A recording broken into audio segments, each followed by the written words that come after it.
And good evening, everybody, and welcome to Delta, Ohio on a Friday night. It's a beautiful night here. Panther Stadium's where we're located tonight. I'm Jim Funderburg along with Chris Malenga. And tonight, the Panthers and the Golden Bears lock things up. And Chris, it seems like maybe it's a little late for homecoming here, but we're at homecoming here at Delta. How's that? Yeah, week 8, and it's homecoming at Delta. And I feel like we've been to homecoming a couple weeks in a row now. It kind of seems like they're scheduling us for their homecoming right now. That is. It's been kind of a rough year again for the Golden Bears, but not quite as bad as last year. Obviously, we'll talk to the coach tonight in the extra point program here as we lead up to the football game and the kickoff tonight. But a couple of football teams tonight, I think, coming into this one that both say, you know what, this is one we can win, Chris. Friday nights have been long and difficult nights for Delta and for Bryan this year. But again, when they circled this one, I think both teams looked at that and said, we've got a shot at this one, and I expect a good football game tonight. Yeah, both teams at 2-5 overall, 1-3 in the NWOAL. You know, Bryan had the wins over Van Wert and Evergreen. Delta had wins over Toledo Christian and Evergreen. Yes. Delta's already played the bulk of the tough schedule. They had, in non-league, they had Tenora and Edgerton, and they lost to them. But they've also played Wauseon, Patrick Henry, and Liberty Center, where we've only had Wauseon out of those. So comparing, teams that we've played, Bryan lost to Wauseon by a score of, let's see, where'd it go? 18-7. And they lost to Wauseon 28-14. So kind of similar. Pretty similar. Yeah, and then we beat Evergreen by a score of, I wasn't there that night, 26-0, same night. And they beat Evergreen 56-21. So we shut them out, and they let Evergreen score 21 points. So, kind of a toss-up as it comes to it. But they got a couple things that Bryan doesn't have, and one of those things is a almost 1,000-yard rusher. Yes. Josh Beverly is back. Jesse Beverly. He had 1,450 yards last year, and he's on pace. I think he needs, 45 or 50 yards tonight to 55 yards to get at 1,000 tonight. Yeah, so and that's the way that things have been going, I would think that would work. Yeah, tonight. And, and again, we've got a quarterback that's a brother. Jason Beverly is going to be a quarterback. And they've got some good pass rushers back. Jacob Wolford and Brandon Langwell combined for 150 tackles and 13 sacks last year, and they're back. So, going to be an interesting year. And this team was a playoff team last year. And, now 2-5. Yeah, no, but again, it speaks to players that are lost. I mean, the one thing that you do have in high school and college that you don't have on the pro side, obviously we talk about it all the time, are players that graduate. And for the Panthers, they've lost 27 kids in the last 2 years who have been name brand contributors to this football program. Last year, you lose Bailey Stolholder, and we remember watching Bailey. That kid, when he got a little bit of room, was probably one of the fastest guys in this area. Yeah, and then you also lost Chance Veller. He was a Division VI All-Ohio second-team defensive tackle. Yeah. So, I mean, it's tough when you lose those kind of kids. And, we saw it at Bryan. We took a state team, a couple years into the playoffs, and they graduate, and you got a bunch of younger kids, and this is what happens. So, new coach, new system, and it's kind of what you're facing. But improvement is what you want to look for every week. They've improved in the number of wins. What I want to see now is an improvement week to week to week, and we haven't seen that yet this year. Well, and it's going to be tough now heading out. This is your game to potentially win, and then the next 2 weeks you go back home, but you've got Patrick Henry coming our way next week, and PH obviously needs every game to be able to try to stay on top in the playoff hunt that they're into. And then the following week you have Liberty coming to town, and they're in the same boat. It'll be week number 10. Everybody's going to want to win at that point in time, and it's not going to be an easy way or an easy out here at this point in time for the Bears. So you would like to see a little improvement. You're going to have to play pretty well against two probably the better teams in the conference, at least in the last 2 weeks. Yeah, and Patrick Henry has Evergreen this week at home, and so I can't imagine that they wouldn't come into the game next week at sitting at 5-0 in the league. But you never know. Yeah, if they get beat tonight at Evergreen, boy, that will probably be one of the biggest stories next week in high school football in Northwest Ohio. No doubt about that. Well, I'll tell you what, why don't we check in with the coach, man? Let's take a commercial break, and when we come back, I'll have the extra point with Coach Grant Redhead here on the Golden Bears Sports Network. gathering with those we love, we get to catch up and we get to reflect on the past. It seems like every time we get together, I always learn something new. Here's the front page of the Columbus Dispatch when he won state baseball tournament, sliding into home plate. Look at that, the front page. And that's a neat picture. That was a great memory. I'll never forget that. At Oberlin Turnbull Funeral Home, we understand that there are special memories that need to be remembered and shared. Things are starting to settle down here at Bryan Ford Lincoln. After the fire, we had to rearrange everything. We brought in new offices for our staff. We reorganized our inventory to accommodate our new layout. Things are starting to feel a little more like home. Morning, Chip. Maybe a little too comfortable. Bryan Ford Lincoln, great deals, great people, great experiences. They say there is strength in numbers. In Bryan, we have always taken pride in supporting our Golden Bear student athletes in all of their sporting endeavors. The Bryan Athletic Boosters now have a chance for you to get into the game. If you're Bryan proud, it's time to become Bryan strong. Whether you were a BHS athlete, are raising a BHS athlete, or just love supporting our Bryan High School athlete, this is your chance to be part of the BHS sporting community. Talk to any board member today on how easy it is to join, or contact us at 419-636-4536. This is my story. I'm a mother of 3, a wife, and a cat operator. I earned my degree in mechanical engineering technologies. Now I have a career doing exactly what I studied. I learned more, now I earn more. Let's go, Bears! Extra Point with Jim Thunderbird and head coach Grant Redhead. Welcome into Extra Point, brought to you by Bryan Ford Lincoln. Coach, I'll tell you what, another one of those games that you just kind of thought maybe you could get that one, and it just didn't really work out. Yeah, we've had 3 of those. We had Tiffin, we had Wasion, and we had Archibald. And I keep going back, and a friend of mine, Rich Rod, he said, first year you go in, you're usually losing, trying to change things, sometimes losing big. Second year, you lose close, you win a few. Sure. Third year, you start winning close, you win more. Fourth year, you should start winning consistently and winning bigger. And, I don't like it, but we're on that track. We're getting better. The games are closer. We're battling. We're just, there's mental mistakes that we're still making after 10 weeks that is frustrating. It's frustrating to the kids. They're like, but I saw this, but yeah, you're right, I should have done that. They know after they do it. But, again, I said the word kids. Yeah, that's 15, exactly. 16, 17-year-olds, they're going to make mistakes. The thing is, we're playing hard. We're not quitting. We're keeping games close. We've improved. Yeah, it's just a play here and a play there, and we sound like a broken record right now because that's been the way that it's been. But it is a missed coverage here or whatever, a drop, a missed assignment, whatever it might be, and the next thing you know, you're down a touchdown or 2, and you can't put the points on the board. Have you seen some good things though? I mean, you watch all this film. There's things that jump out to the negative side, but you had to see some things that are positive too. Yeah, I see when we execute, we have good plays. I see that the fighting the kids and their given effort, it's just not always in the right direction. And it's things that it's so simple that we've even put armbands on some of them saying where they go to block, what they do, things like that. Making sure they get it, and we're working, we're staying up, we're trying to stay positive with them.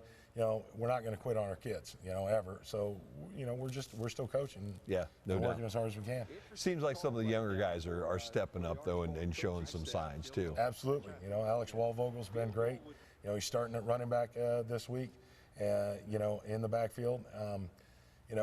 We've got guys that are stepping in for guys that are injured or guys that have been struggling. So, we're finding those kids that want to compete and that want to go and they're earning spots. Nothing's given, it's earned. Sure. And, we're pleased about that, and, they're getting good reps. Well, another tough loss to Archibald the other night. Let's move it into the conference here real quick because we had the big game of the century going on last Friday night, okay? Swanton and Patrick Henry, and I know that didn't surprise you. I'm sure that PH came out with the win that night, huh? No, didn't. I Swanton's a good team, but, you know, it ended up catching up with them. You know, 2 personal fouls in the last drive put PH in scoring position to get the go-ahead touchdown. You know, that's you know, that'll make you sick and keep you up at night. Oh, I bet so. You know, but, you know, PH is tough, and we got them next week. So, you know, it's I'm not looking past Delta. I got to worry about Delta, and then, you know, I'm sure I'm going to have some sleepless nights when I'm looking at them. No doubt about that. And you know, Liberty kind of, you know, held their end of the bargain against Wauseon the other night, too. Yeah, you know, Liberty does really, really well at what they, you know, they run the ball well. They're passing a little bit better. You know, I think that, you know, we can compete with them. And, you know, like I said, that's the thing. You stay in it, you can win it. And, you know, that's what we sell our kids on. You know, just let's play sound. Let's not make mistakes. Let's make them earn everything. And, you know, like I said, we've been saying that all the way through. Yeah, we gave up a cheap one this week. And, you know, we always have a blown coverage or something we end up giving up a touchdown on, and that comes back to haunt us. Yeah.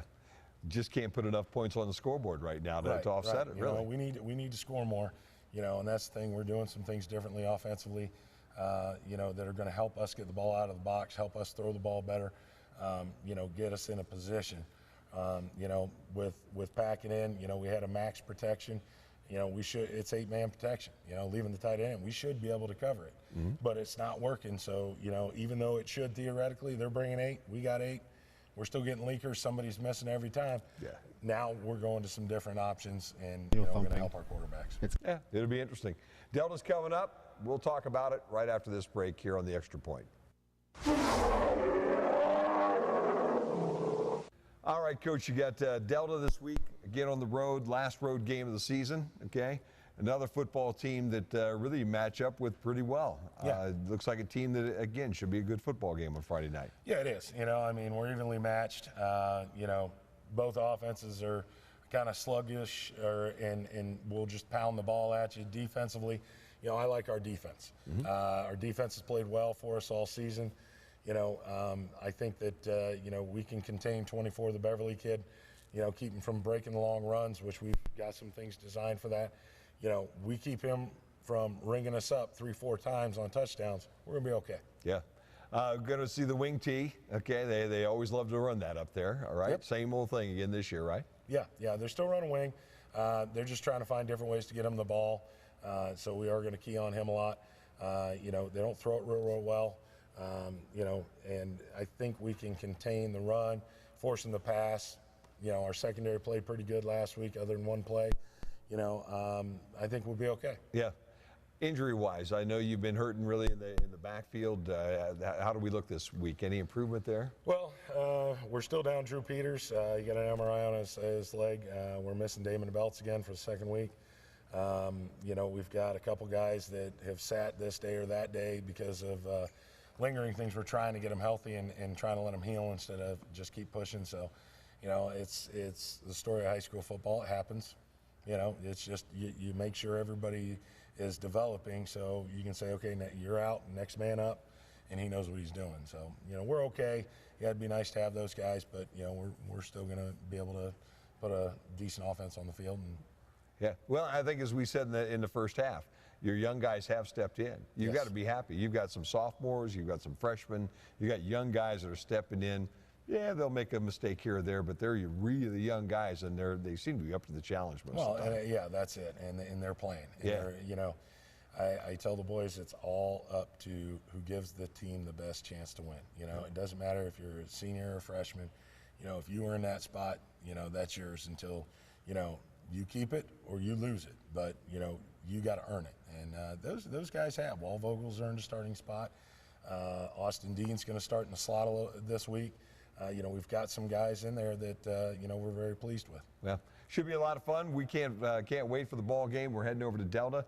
Ball game, obviously, on 96.5 FM. You can catch it on bryansports.com and the replay over on BMU Channel 3 on Saturday night. Coach, last question always. What's it take to win?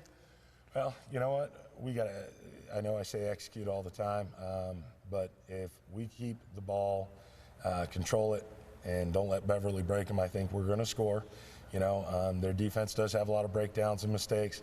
you know, we got to keep their offense in check, and our offense will catch them for 1 or 2. I don't care if it's 14-13, 7-6. Yep. I'll take it any way I can get. Need to get on that win column again this week, don't we? That'll do it for Extra Point this time. Have a great week, everybody. See you Friday night. Halfback spot. They'll fake it to him. Novus will roll. This is my story. I'm a mother of 3, a wife, and a cat operator. I earned my degree in mechanical engineering technologies. Now I have a career doing exactly what I studied. I learned more, now I earn more. Andrews O'Neill & Lowe is committed to providing you the best value for your insurance dollar. We are an agency built on integrity, offering personal service and sound advice you can trust. That's why we partner with experienced carriers like the Central Mutual Insurance Company for your auto, home, or business insurance needs. Central's quality insurance products are reasonably priced and backed by prompt, professional service, providing value for your peace of mind. Andrews O'Neill & Lowe is your local Central agent. Call us today at 419-636-5050. At Krill Funeral Service, we are professionals with the sincere desire to reward every family who have placed their trust and confidence in us by being attentive to every detail, displaying the highest level of courtesy and compassion, and providing the greatest measure of respect for their wishes. As remembrance planners, our goal is to help families find joy in the way they choose to remember, honor, and celebrate the wonderful life of their loved one. Krill Funeral Service, we are experts at helping hearts heal. Back here at Delta High School, Jim Funderburg and Chris Malenga as we get ready for the ball game tonight between the Delta Panthers and the Bryan Golden Bears. And right at this point in time, homecoming going on here, all the pregame festivities that go along with that. And one of your favorite songs, Chris, or, that must be, is that the theme for the new homecoming court this year? I guess. There you go. I don't know exactly where they're coming with that one, but that's okay.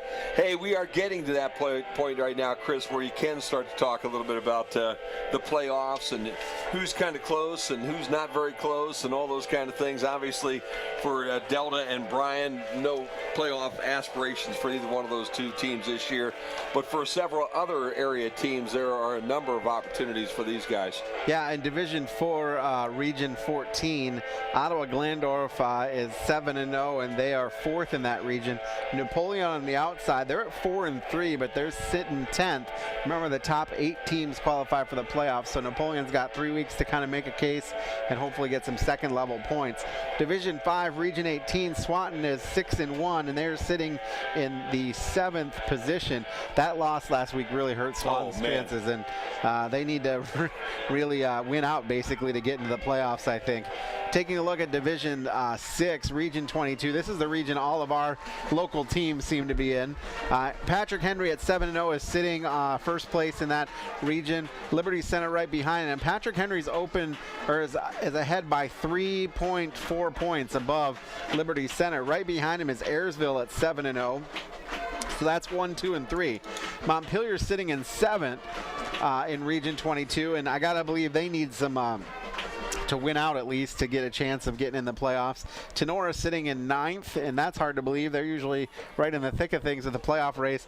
Fairview at 3 and 4 is actually in 11th place, and that really tells you a lot about the teams that the GMC play. All those teams do a good job. Division 7, Region 26, Hicksville sitting at 5-2. They're in 3rd place. Lipstick sitting at 5-2 and 6th. Edgerton 5-2 and 7th. So, but Danbury hot on the tails of Edgerton. So Danbury sitting in the 8th and Calvert behind them. So that's kind of where things sit for the local playoff teams. No Patrick Henry, nobody but Patrick Henry, Swanton, and Liberty Center really in the playoffs for the NWAL. There you go. Well, it's time for the national anthem here from Panther Stadium. We'll step away. When we come back, we'll get starting lineups, get the coin toss, and be ready to kick this off here on the Golden Bear Sports Network.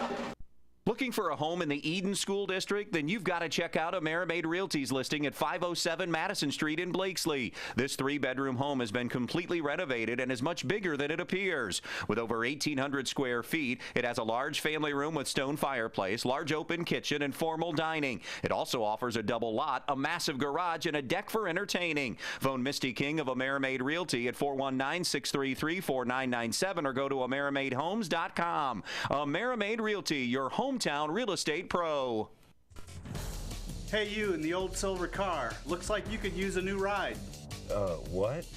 At Darrell Shirky Ford Lincoln, we can upgrade you to a nice pre-owned vehicle or a new Ford or Lincoln. How are you doing this? We have a huge selection of vehicles, and with our aggressive pricing policy, we make them very affordable. This is pretty aggressive. I don't think a billboard's ever tried to sell me a car before. Come and see why we are the fastest growing dealership in Northwest Ohio. Hey, you in the white pickup.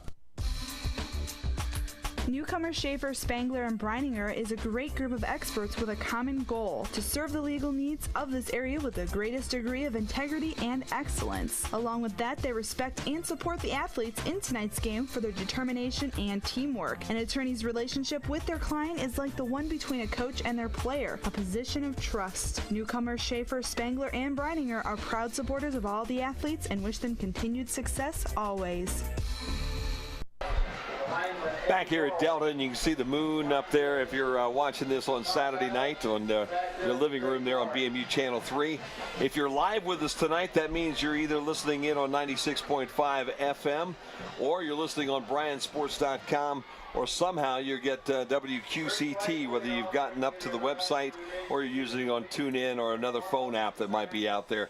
We're happy to have you. This should be a really good football game. The two teams heading out to the center of the field for the coin toss tonight, which is good because, Chris, it seems like with all the hustle and bustle the last couple of weeks, they've tossed that coin in a corner somewhere, and we don't get a chance to watch it and see what's going on. Well, I'll tell you what, I will let you watch that while I read our sponsors. There you go. Go for it. Our game being brought to you tonight by Amerimaid Realty, Andrews, O'Neill, and Lowe, the Bryan Athletic Boosters, Bryan Ford Lincoln, the Bryan Main Stops, Bryan Municipal Utilities, Darrell Shirky Ford, Krill Funeral Service, Northwest State Community College, and Oberlin Turnbull Funeral Home. You are watching Golden Bear Sports on BMU Channel 3, WQCT Bryan, and bryansports.com.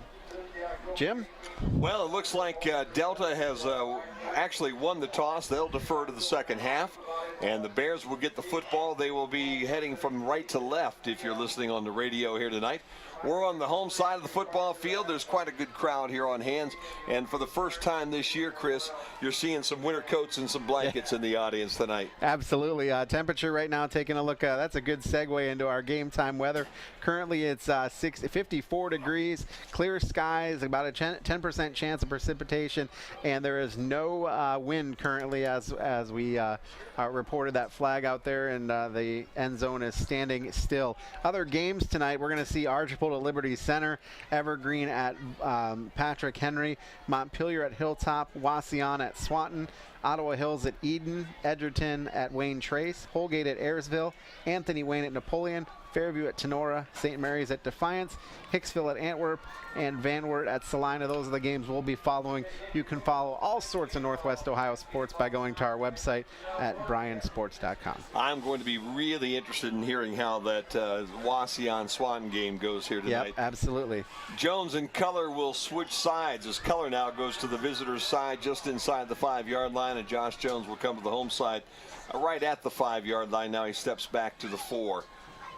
Should be an interesting ball game. Caden Harper ready to kick this thing off for Delta as he's waiting for the official to whistle everything in play. Both teams ready to go. Delta tonight in their green jerseys with the white trim, white helmets, white pants.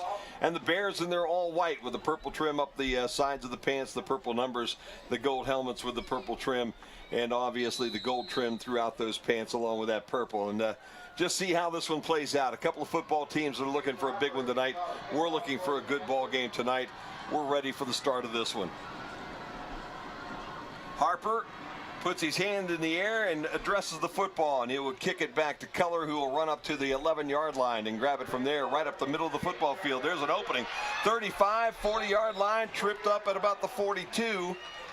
And the Bears will have some excellent field position after a nice kick and return by Sam Color. And they're going to put it down on the 41-yard line. Ashton O'Brien, the young man from Delta that made the stop. Otherwise, Color might have had some more running in him. Center of that football field just kind of opened up, and Color basically got shoestrung at about the 39-yard line and fell there right around the 40 to 42. Bears open up with a little different look. Doubles on top, singles here in the bottom, single running back in the backfield, and they'll send Jones in motion heading towards the visitor side, and they'll give it to Josh. He'll swoop right in. Made the first guy miss, but the second guy right there to pull him down, and guess what? We're going to see this probably an awful lot. Jesse Beverly on the stop. And Jesse and basically Jason Beverly, both two guys that play an awful lot of football here for this Delta Panther team. So they'll say he got back to the line of scrimmage and no more. And the little jet sweep goes for no gain on first down. Waldvogel will be the running back in the backfield. He's to the right of Nobis, who is in that pistol look. And again, Jones goes on in motion, and then they turn and they hand it to Waldvogel on the delayed trap. And he's going absolutely nowhere as the interior of that line just collapsed. Dustin Cowden was the first guy that came through. And he'll lose about 3 yards on second down. It'll set up a third down now and about 13 for the Bears. Again, Nobis at quarterback. You've got Jones in and Color as two of the wide receivers here tonight. Also starting tonight, Bryson Andrews. And Andrews will be the wide guy here on our side. And then Austin Dean in the slot here on the home side as Jones again comes in motion towards the home side. They'll roll that way. Nobis looks to throw, sets, fires downfield, and it's picked off. Jason Beverly scoops it in at about the 47-yard line of Delta and advances it into Bears territory to about the 47-yard line. And if Zach could have put a little more mustard on that, when he had a receiver downfield another 10 yards, that ball just basically underthrown. Yeah, but his receiver had fallen down, though.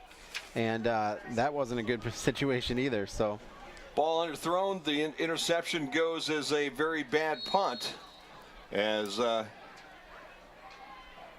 Delta will start everything out on the Golden Bears 47-yard line. And they'll use that wing T look, a single running back right behind the quarterback, and they'll turn and hand it. And I would bet you that you'll see Mr. Beverly up off the ground on that one. Yes, it was. So Jesse Beverly goes off right guard, picks up about 2, and it's second down and 8. Tristan Sager checks in, and he will probably be one of their wing backs as they go with multiple looks. First time they had one single running back and then 2 wings, so now they'll go into a straight T formation. Dylan Smith, number 6, goes in motion now, heading towards the Golden Bears sideline, and they hand the ball off to Beverly, and he's through a hole off left tackle and up the sideline to about the Bryan 33-yard line. And as he made his cut, he slipped and fell down. That'll be enough for a first down. And that's the guy we worry about here tonight, Chris. Yep, absolutely. He's 55 yards away from 1,000. And he's picked up about a dozen of those already. Yep. He's got 15 yards, so he's 40 yards away from it. Again, that T formation, Dylan Smith is the wing back on the home side, and they'll send a man in motion. They'll hand that ball to Beverly straight up the middle. He's got room. Now he cuts it to the sideline, and he's heading towards the goal line. And Beverly will go 32, pretty much untouched, up into the left corner of the end zone, and Beverly basically on just a little delay right up the middle of the football field. And then he cut it towards the sideline, and there was really nobody between he and the end zone. So just like that, he's very close to having 1,000 yards in just this first series. Needed 55. That was 32. Got about a dozen the time before. He's got 47. There you go. So Beverly really had nobody even come close to putting a hand on him in that 32-yard run.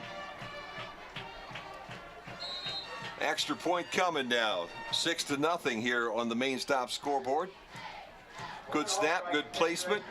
Extra point is up, and it is good. And just like that, Logan Albring makes it a 7-0 ball game. We'll take a step away. 9:26 to play in the opening period here as the Bears find themselves down on the Main Street scoreboard. 7-0 on the Golden Bear Sports Network. This is my story. I'm a mother of 3, a wife, and a cat operator. I earned my degree in mechanical engineering technologies. Now I have a career doing exactly what I studied. I learned more, now I earn more. You know, gathering with those we love, we get to catch up and we get to reflect on the past. It seems like every time we get together, I always learn something new. Here's the front page of the Columbus Dispatch when he won state baseball tournament, sliding into home plate. Look at that, the front page. And that's a neat picture. That was a great memory. I'll never forget that. At Oberlin Turnbull Funeral Home, we understand that there are special memories that need to be remembered and shared. Back. Here at Delta, as the Bears find themselves down 7-0 after each team has an opening series. And the bad news for the Bears is that they really couldn't get any offense going after a nice kick return.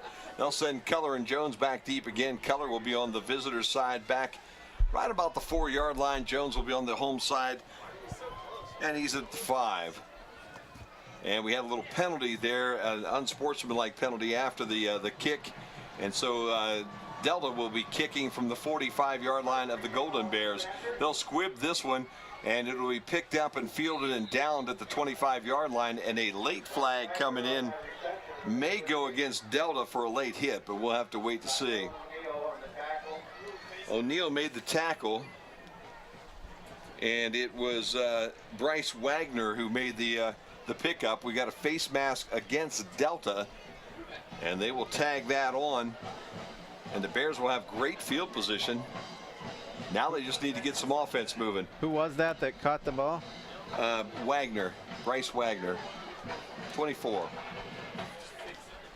So the Bears will start with Waldvogel again in the backfield. The ball will be at the 40-yard line of the Golden Bears.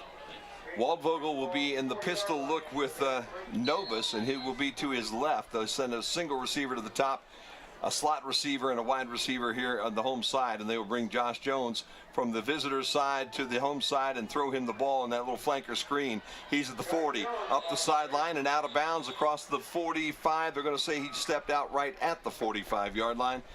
Nice pickup of about 5 yards there for Josh Jones, and a good pickup on first down for the Bears. Yeah, absolutely.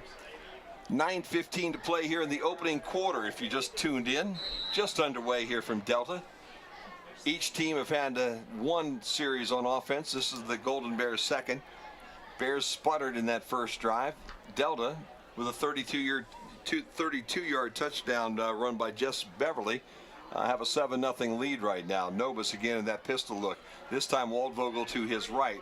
Jones goes in motion to the visitor sideline. Novus will roll that way, call his own number off the tackle, and across the 50 goes Mr. Zach Novus. And I'll tell you what, that's what I really like to see out of Zach. He made it out of his mind right away. He realized he had nobody open. He had a little lane. He cut it back in, right off right tackle, right up the field. He's into Delta territory. It's 1st and 10 now. Bears on the Delta 48-yard line. Yeah, and that was very well blocked. It wasn't just a run up the middle, you know, by Rittenhouse. It was a little bit of a change, and that's what I've been saying all along. It's got to mix things up a little bit.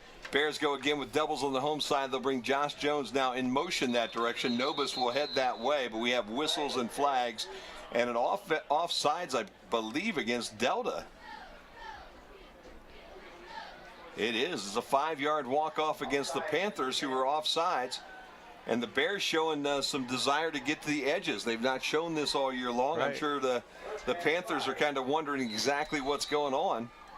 And a little confidence here for the Golden Bears might go a long way tonight, Chris. Absolutely. 8:44. The clock is stopped here in the opening quarter, and now they set it and moves again. Waldvogel again, the only running back. He's to the left of Zach Novus. Double wide receivers on the home side, and Josh Jones comes in motion this way. Novus rolls that way and looks to throw to Jones. He's got him. 15, 10, 5. Gets out of a tackle and falls into the end zone. Wow, that was nice. 57 yards between Zach Novus and Josh Jones. And again, it was just a go route right up the home sideline. And Zach Novus put the ball right on the money. Jones brought it in at about the 20-yard line. He dodged out of a tackle at about the 7 and was able to leap into the end zone. Let's see, the guy that was trying to make that tackle down there, who probably doesn't want his name mentioned quite as much as what we'd like to get it, is we don't even have a 37 on their roster, so we can't even tell you who it was, because I don't have a 37 to quote you. How's that? But he stepped out of that tackle nicely at about the 4-yard line, and the Bears about ready to tie this up now if Josh Jones can hit the extra point. And it was blocked. Well, that's not good. Not good at all. Looks like Dylan Smith was the young man that got in and knocked it down, number 6. So we're at the 8:20 mark here in the opening quarter. The main stop scoreboard has the Bears down by a point, 7-6 here on the Golden Bear Sports Network. Things are starting to settle down here at Bryan Ford Lincoln. After the fire, we had to rearrange everything. We brought in new offices for our staff. We reorganized our inventory to accommodate our new layout. Things are starting to feel a little more like home. Morning, Jeff. Maybe a little too comfortable. Bryan Ford Lincoln, great deals, They say great there are people, strength in great numbers. In experience. Bryan, we have always taken pride in supporting our Golden Bear student athletes in all of their sporting endeavors. The Bryan Athletic Boosters now have a chance for you to get into the game. If you're Bryan proud, it's time to become Bryan strong. Whether you were a BHS athlete, are raising a BHS athlete, or just love supporting our Bryan High School athlete, this is your chance to be part of the BHS sporting community. Talk to any board member today on how easy it is to join, or contact us at 419-636-4536. So the Bears answer with their second drive here of the evening, but they get the extra point blocked and back deep to return this kick. Dylan Smith, the young man that blocked that kick, is clear back at the 5-yard line. He's on the visitor side. On the home side, I think you'd want to keep it away from Jesse Beverly, and they will do that. But Beverly comes over, and he'll take it anyway at the 7. Right up the middle of the field, makes the first guys miss. Tries to step out of a tackle, but he's not going to get there. Cole Arthur got down around the ankle, and then the Bears just conversed. Waldvogel was there, Farrell was there, and the first down play will start at about the 25-yard line, as the Bears did a nice job, because I'll tell you what, you get Jesse Beverly out in space like that, Chris, I don't think I want to be the guy trying to bring him down, and I'll give Cole Arthur a lot of credit. He went right where he needed to, got down on that ankle and held on. Yeah, and they missed 2 people coming up. You know, he made 2 or 3 people miss on the way, so. He is a handful, as they would say. How's that? Yes, Back in that T formation, the quarterback, Beverly will go under center. His brother is in the T spot, but they'll give it to the other running back in the backfield, and he'll turn the corner. So Brian Rowe, 43, was the young guy that had the football. I have the wrong numbers. Give him about 2, maybe 2.5, set up a second down, and we're going to say 7, and the scoreboard's out that way. Yeah, I've got a Brandon Langwell at 43, don't you? Yep. So maybe we're going to make it Brandon Langwell, and we'll just go that way, but it didn't sound that way. I'm listening to the guy on the PA. They'll turn, hand to Beverly. He'll come straight up the middle, and I'll tell you, what a tough little dude to try to bring down. He's not a little guy by any stretch of the imagination. He's 5'11" and 190 pounds. He'll grab about 5 on that carry. It'll be third down now and a long yard, maybe a short 2. As the Bears defense stiffened pretty well up the middle there, but Beverly is just so tough. He's 3 yards away from breaking 1,000 on the year. So it's third down and 2. They'll go back in the T. Again, Beverly the fullback. Smith goes in motion toward the visitor side. They'll hand it to Beverly. He'll sweep that direction. Colt McCoy, I knew I was going to do that. Colt Arthur trying to get him. But he goes up the football field across the 45 and out of bounds right at the 45-yard line. I thought about that all day long, Chris. That was a premonition coming true here today. I was looking over my numbers and I said Colt Arthur, and then about the next 4 times I said Colt McCoy. That's got to be one that maybe our boys down in the Columbus Bureau can work into their game plan right now. And I knew it was coming out at some point in time. It's all divine intervention, folks. I don't do any of this myself. I just sit here and basically Malinga's a ventriloquist. Yeah, right. Single runner back in the backfield. That's Beverly. They'll hand him the football, and he gets wrapped up right at the line of scrimmage. I think the very first guy that was able to get a hold of him was Alex Potvin, number 9. And Alex held on, and then the next thing you know, there were just a bunch of gold helmets that came swarming to the football. Beverly gets 2 right up the middle. It's second down and 8. And that's 1,000 yards rushing for the year. There you go. 6:19 is where we are in the first quarter. The Bears trail 7-6 on the main stop scoreboard here great to have you here on a Friday night. Now they go to that conventional wing tee with the wing on the left, the wing on the right. They'll bring that left wing in motion, and they'll go the other way with a counter.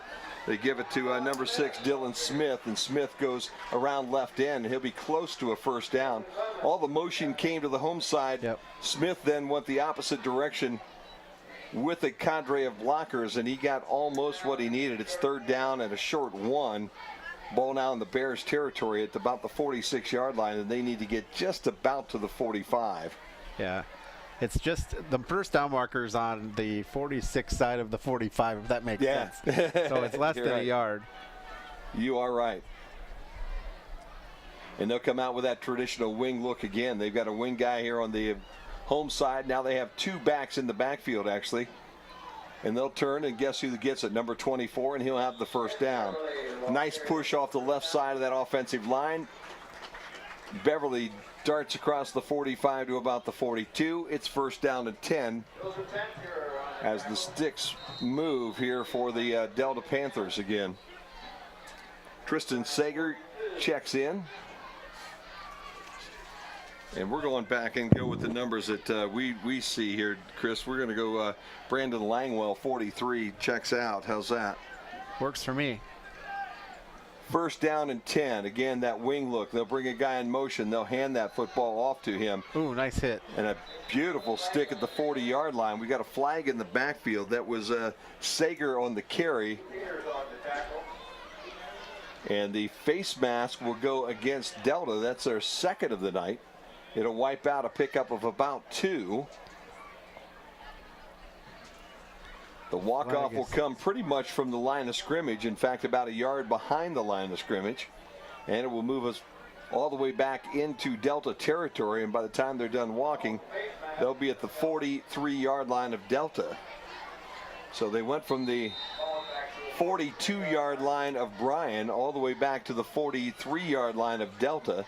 And it's first down and a whole bunch for the Delta Panthers. They'll have to go all the way back into Bryan territory down about the 32-yard line. Again, a single running back in the backfield. Jess Beverly. First and 25, by the way, Jim. Wing and left and right. Here comes a pass. Here comes open. The Bears. Beverly gets away from the first guys, but then the attack gets on him, and they swamp him back inside the 30 at about the 29-yard line. Jess Beverly was wide open on the right-hand side. The only good news for the Bears was Jason Beverly had absolutely no time to even set up and even think about that one. Devontae Royster as one of the guys in on that pile. Potvin another one. Farrell also there. There were about 4 of them that just kind of boxed him in, and every time he tried to get out, he just went another 3 or 4 steps backwards. And with that, it's second down now and forever. 37 yards, ball on the 30-yard line of Delta. 13-yard loss on that one. Talking a little bit to Randy Roberts, and he says, this is not a team that throws the football. They don't like to. Now they'll send triples out to the wide side, but they'll have to take a timeout because everything was moving a little too quickly. We'll take one with them. 3:32 to play in the first quarter. Bears trail 7-6 here on the Golden Bear Sports Network.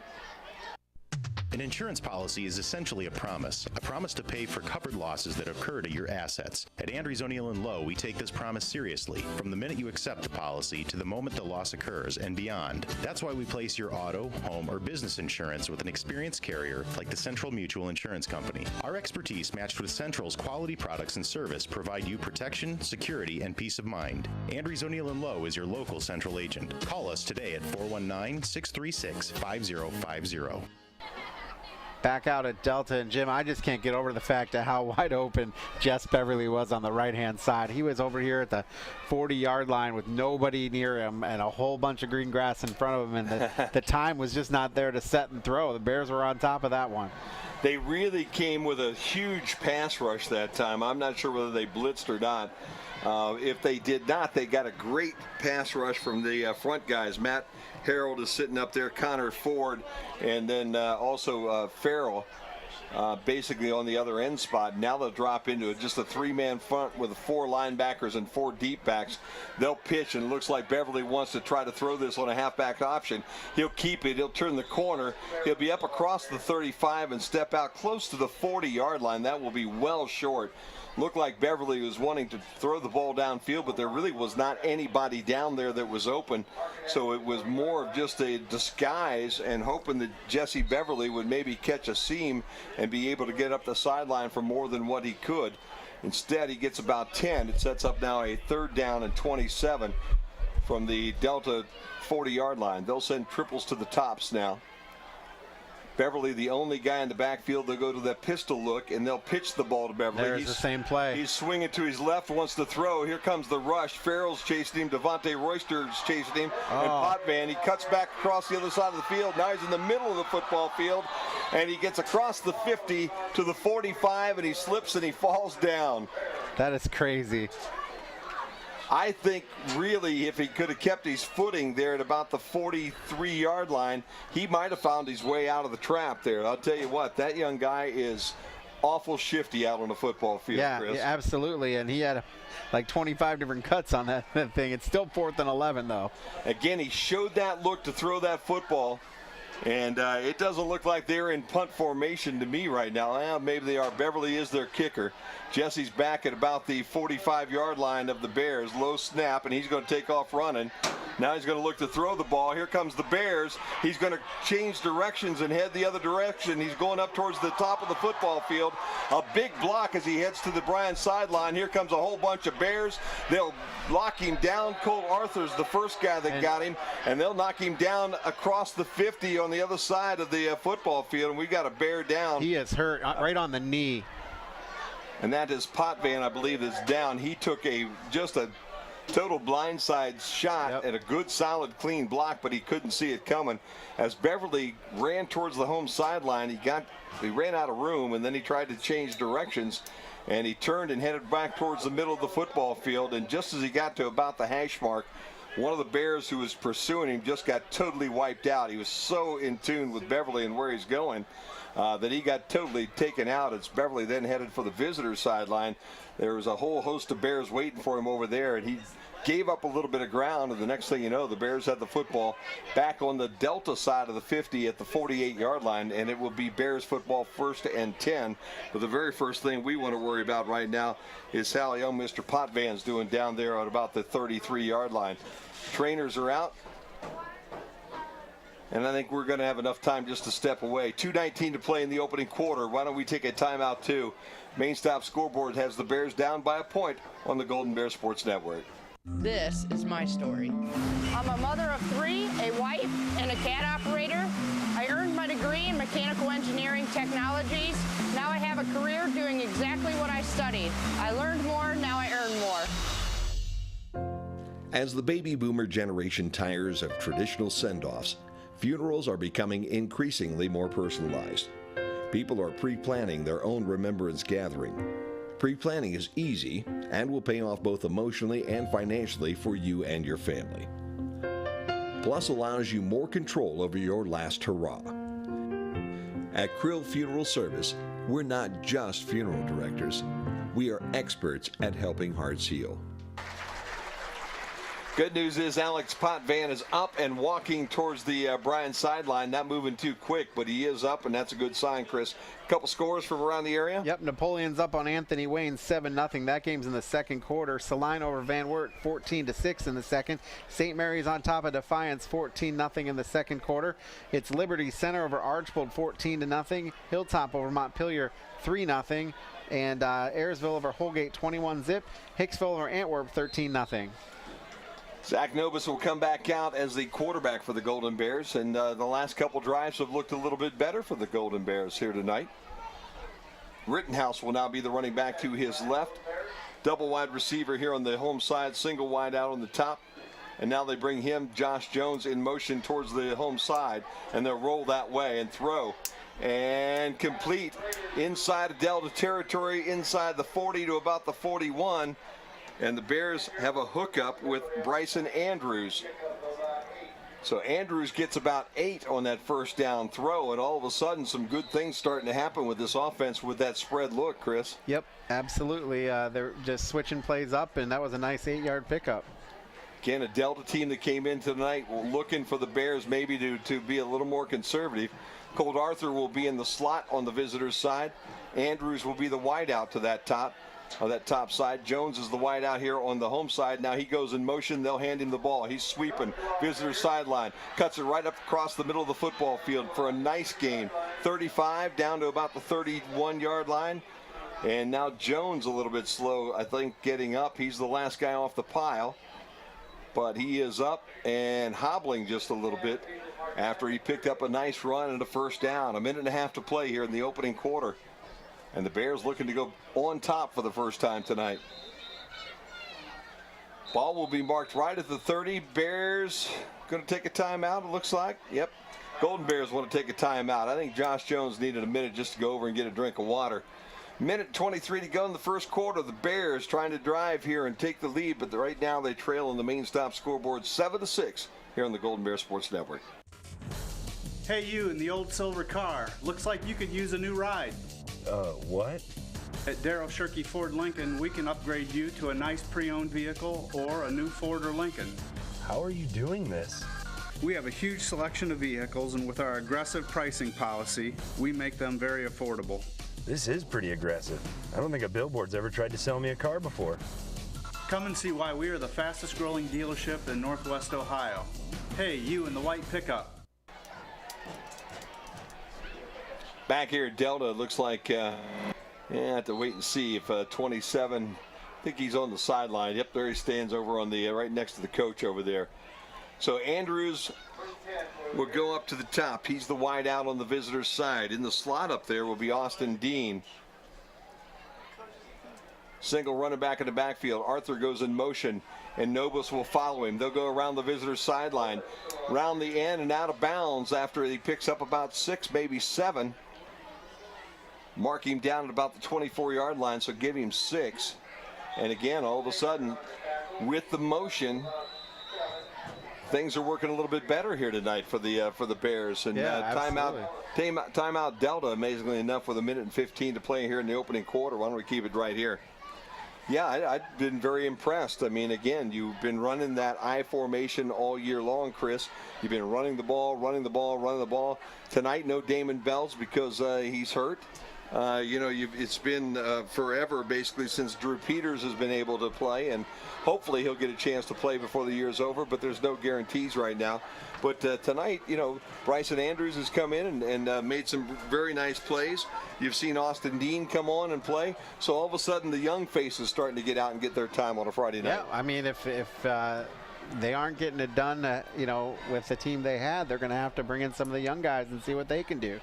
It's not like we're in college where you redshirt these kids. No doubt about that. They play 4 years and 4 years. So if you're a freshman and you're better than a senior, then get out there and show it. Rittenhouse, the running back, he's to the left of the quarterback. Nobis is in the pistol look. They've got triples right here on the home side. That's the wide side of the field. They'll roll that direction. Nobis stops and looks to throw across the middle, going the other way. Colt Arthur in the end zone. He's got it. Yes. Ball thrown just a little bit behind Arthur, but put nicely where it needed to be, right over the top of Tyrone O'Neal.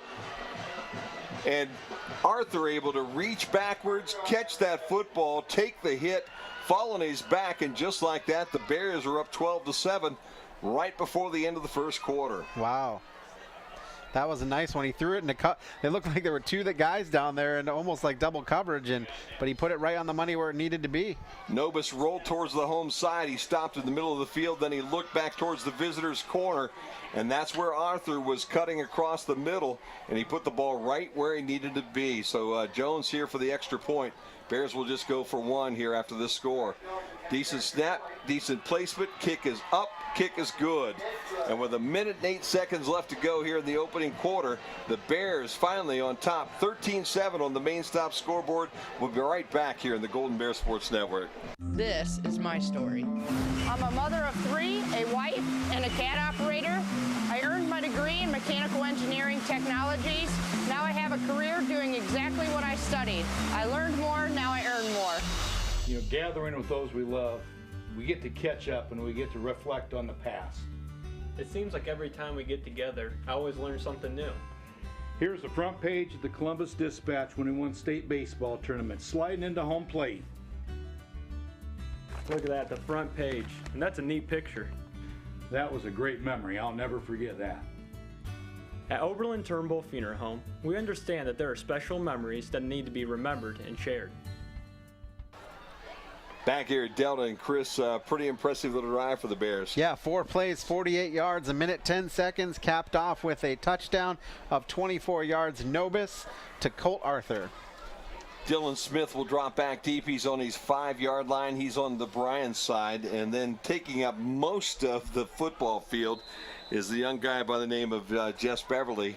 He's at about midfield at the 5. Last time they kicked the ball up towards the right side, and Beverly made that move all the way up and made that catch. And we have an offsides against Delta. Did somebody step across the line, or what happened to us? So Bears are going to get 5 yards before they kick this. So they'll move the ball from the 40 to the 45-yard line.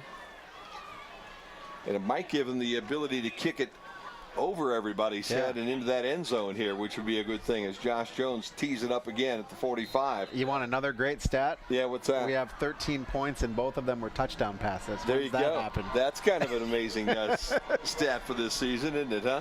Beverly again standing back there at the 5. Jones kicks high, heading towards the other direction. It'll go in the end zone, and the Bears, I think, wisely kick it away from those guys because, you know, Beverly just such a dynamic player out in space. Just kick the ball away from him and take your chances from there. Let him have that football back out there on the 20-yard line, 1st down and 10. Absolutely. And that's what will happen as Delta will have the ball 1st and 10 on their 20.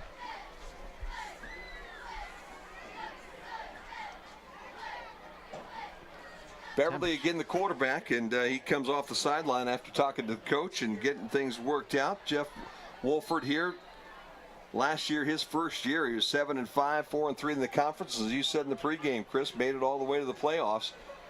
Kind of a nice way to get things started. Absolutely. He good guy. He's a good little runner. Double running backs in the backfield. The draw play will come to Beverly. He'll come straight up the middle across the 20 to about the 22-yard line. Got about 2 on that opening carry. You know, when you have a running back like that, so much can be done with your offense. You know what I mean? Oh, yeah, no doubt about that. Run it. I just think back of the days, you know, Levi Fisher. You know, the guy, you could always put the ball in Levi's hands, and he was always good for 5-6 yards a carry. And Beverly's the same kind of way. You know, just kind of a no-nonsense runner. He keeps his legs churning, and just, you know, just a good player. And Delta's had their share of good running backs over the years. Back in that T formation, now they send Smith on the in motion towards the visitor's side to give it to Beverly. They sweep that side.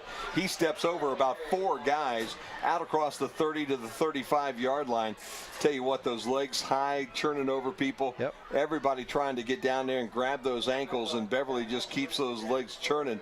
He'll move the sticks here with 16 seconds left to go in the quarter, and they will wind the clock, and I would believe that 1st down run by Jesse Beverly will be the last play of the opening quarter. It is, as the clock goes down to 000 here at Panther Stadium. At the end of 1 here on the Golden Bear Sports Network, the Bears on top of the main stop scoreboard, 13-7. We'll be right back. Things are starting to settle down here at Bryan Ford Lincoln. After the fire, we had to rearrange everything. We brought in new offices for our staff. We reorganized our inventory to accommodate our new layout. Things are starting to feel a little more like home. Morning, Jeff. Maybe a little too comfortable. Bryan Ford Lincoln, great deals, great people, great experiences. They say there is strength in numbers. In Bryan, we have always taken pride in supporting our Golden Bear student athletes in all of their sporting endeavors. The Bryan Athletic Boosters now have a chance for you to get into the game. If you're Bryan proud, it's time to become Bryan strong. Whether you were a BHS athlete, are raising a BHS athlete, or just love supporting our Bryan High School athlete, this is your chance to be part of the BHS sporting community. Talk to any board member today on how easy it is to join, or contact us at 419-636-4536. Back out at Delta, you can see our producer Eric Herman in the truck there. Go. Just kind of sitting back there eating Doritos. Oh, reverse. Double reverse goes to 43 Langwell, and Langwell cuts it in off tackle across the 40 to almost the 41-yard line, so give him a good solid 5. Handed the ball to Beverly. He's headed towards the home side, and then he stuck that ball in Langwell's belly, who was going the opposite direction. All of the misdirection out of the tee opened up the hole in the center of the football field, and Langwell with a nice job to pick up 5 on first down. Just underway second quarter. Back to that T look for this football team. Tristan Sager back in the ball game along with Dylan Smith, and then obviously Beverly right there in the middle of it. They'll give it to the third guy, Sager, and we have a flag in the middle of that football field. Sager got about a yard as he swept right end. Hold would go against the guys in the green jerseys who are trying to win the homecoming game tonight. Bears will take it because that'll set up a second down and a bunch. So far tonight, really, Delta's had some penalty issues tonight, Chris. A couple face masks, a holding call, an offsides call. Yeah, Delta right now has been penalized. Just a second. 50 times, or 5 times for 50 yards, excuse me. 2nd and 15 now as they go to the pistol look. High snap. Josh Beverly throws into the flat. He's got his guy Brandon Langwell, but Langwell loses his footing just around the 33-yard line, so he'll get a couple. And it'll set up third down and about 13. As Langwell stopped, put the brakes on, tried to make a move, he just slipped and fell down. Probably had a couple more yards before he had contact, but not too much more. Yep. Bears play good defense on that. Joe Fenner is the nose guy right now. Devontae Royster is the right tackle, and then Clayton Farrell on the right end, and Clayton Farrell at the left end spot. Delta spreading things out.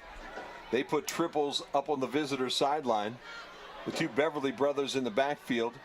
Jesse to the right and behind, and there's the pitch to Jess.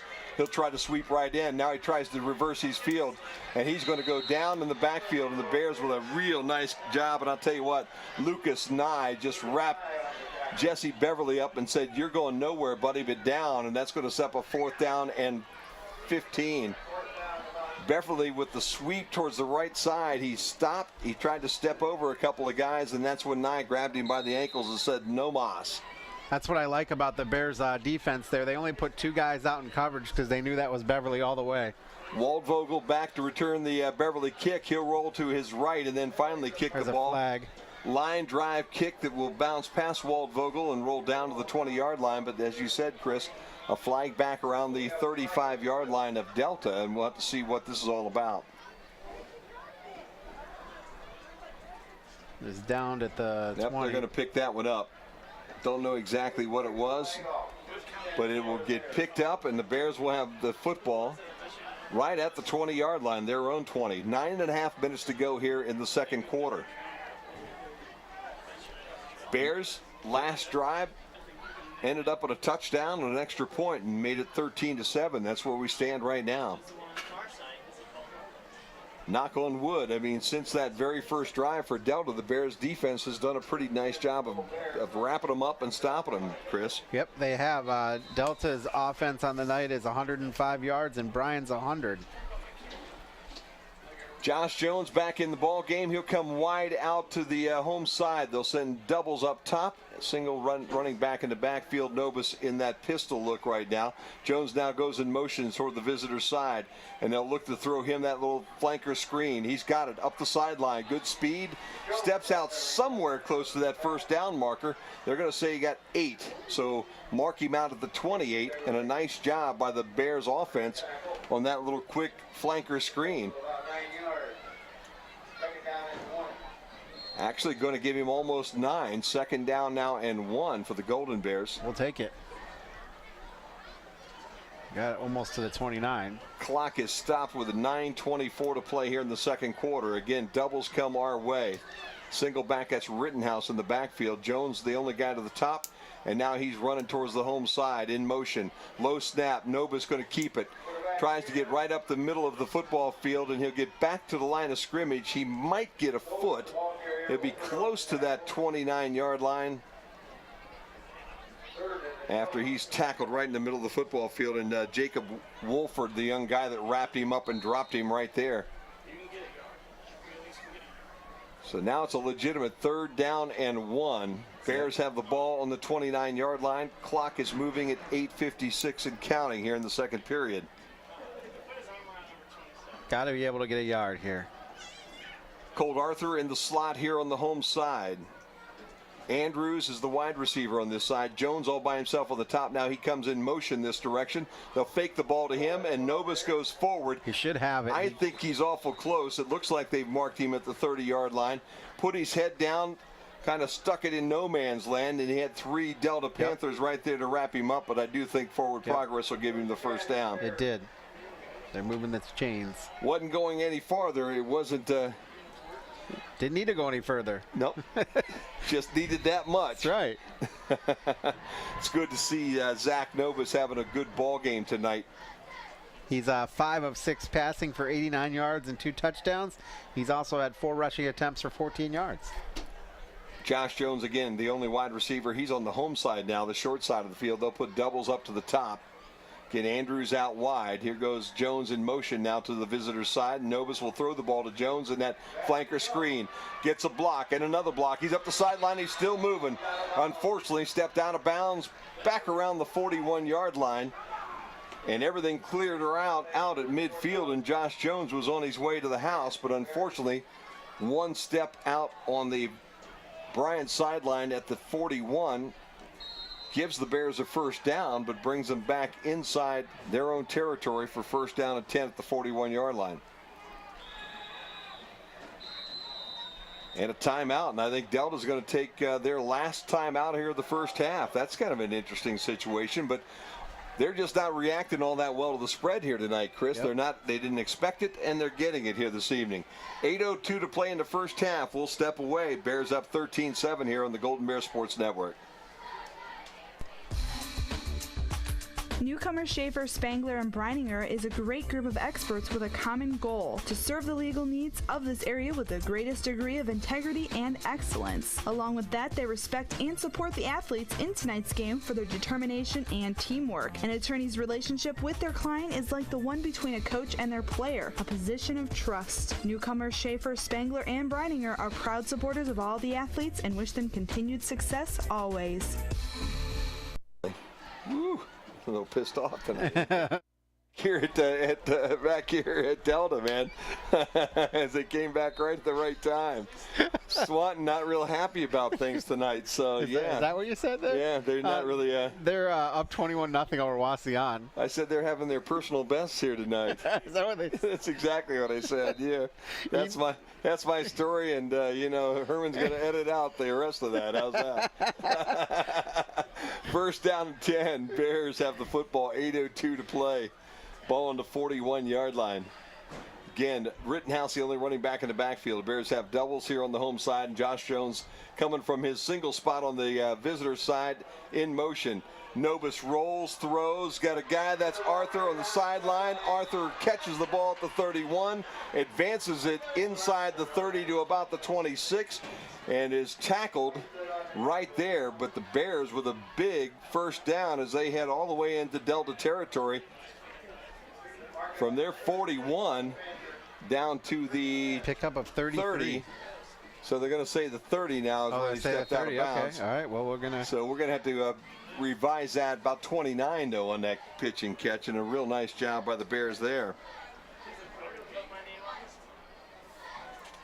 That was Dawson Swicegood that made the tackle and wasn't real happy with everything.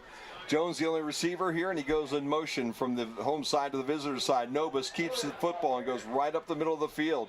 He reads a big opening. He has a big opening. He'll be all the way down to the 26. Give him 4 on first down.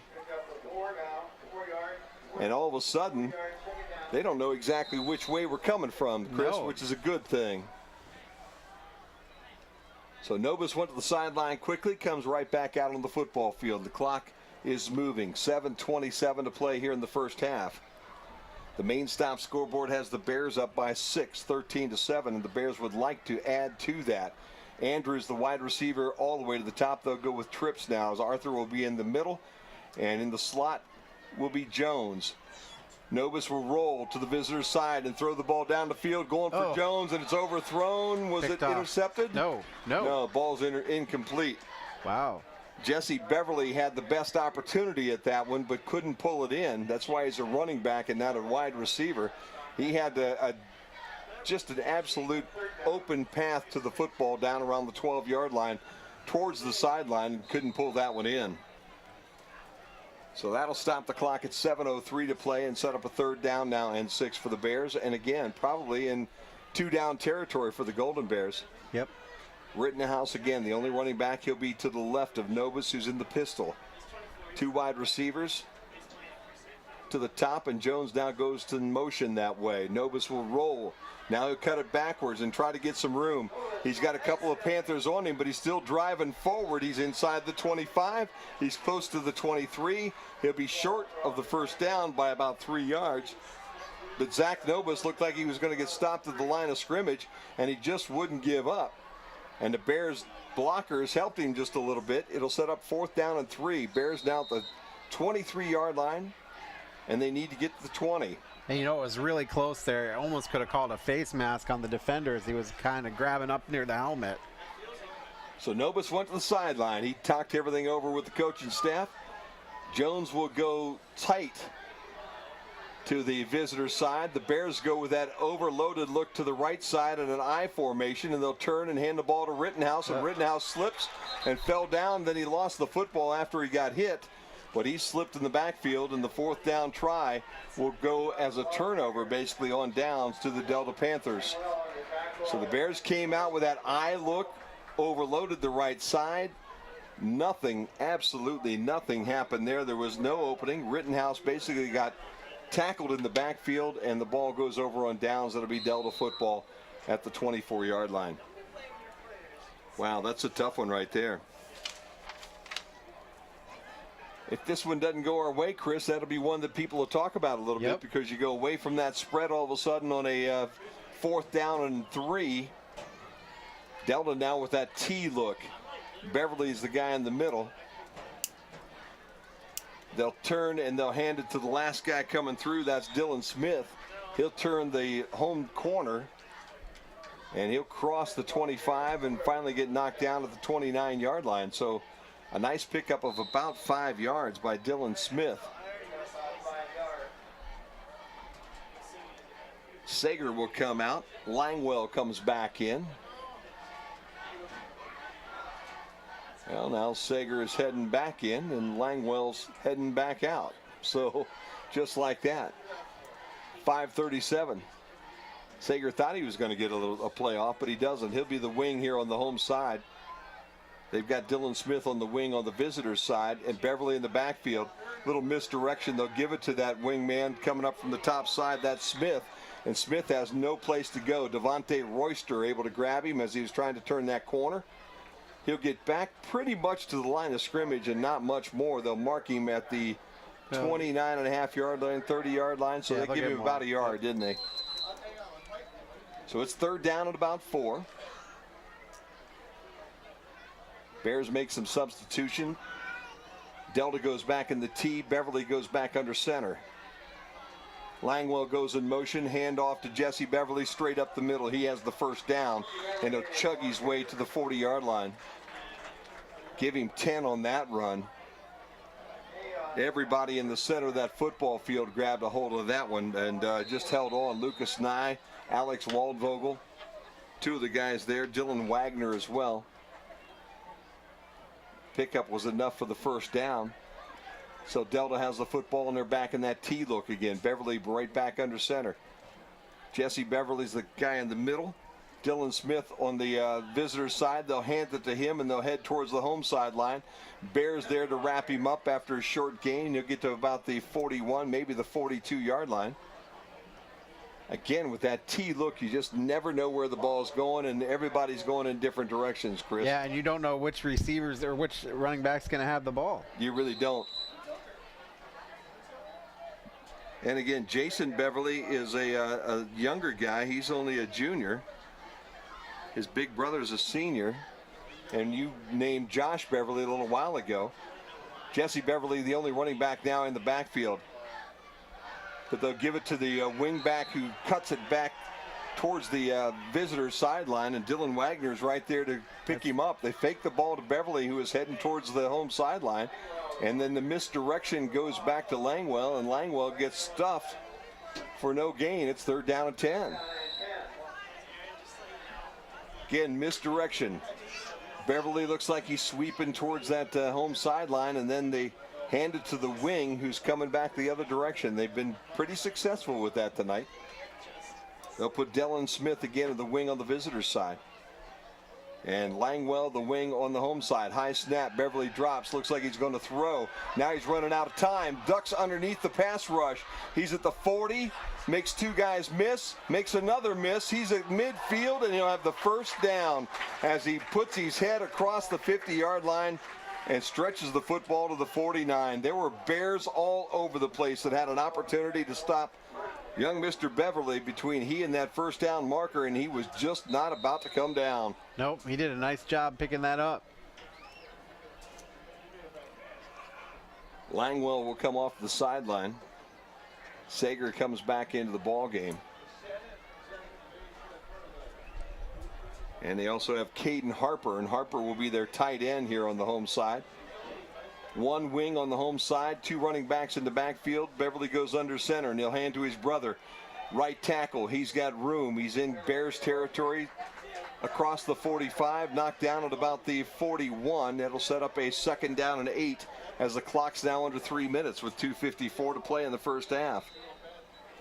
Got to believe you're going to run 24 as much as you possibly can in the next 2 and 47, don't you think there, Chris? I think that's probably the key.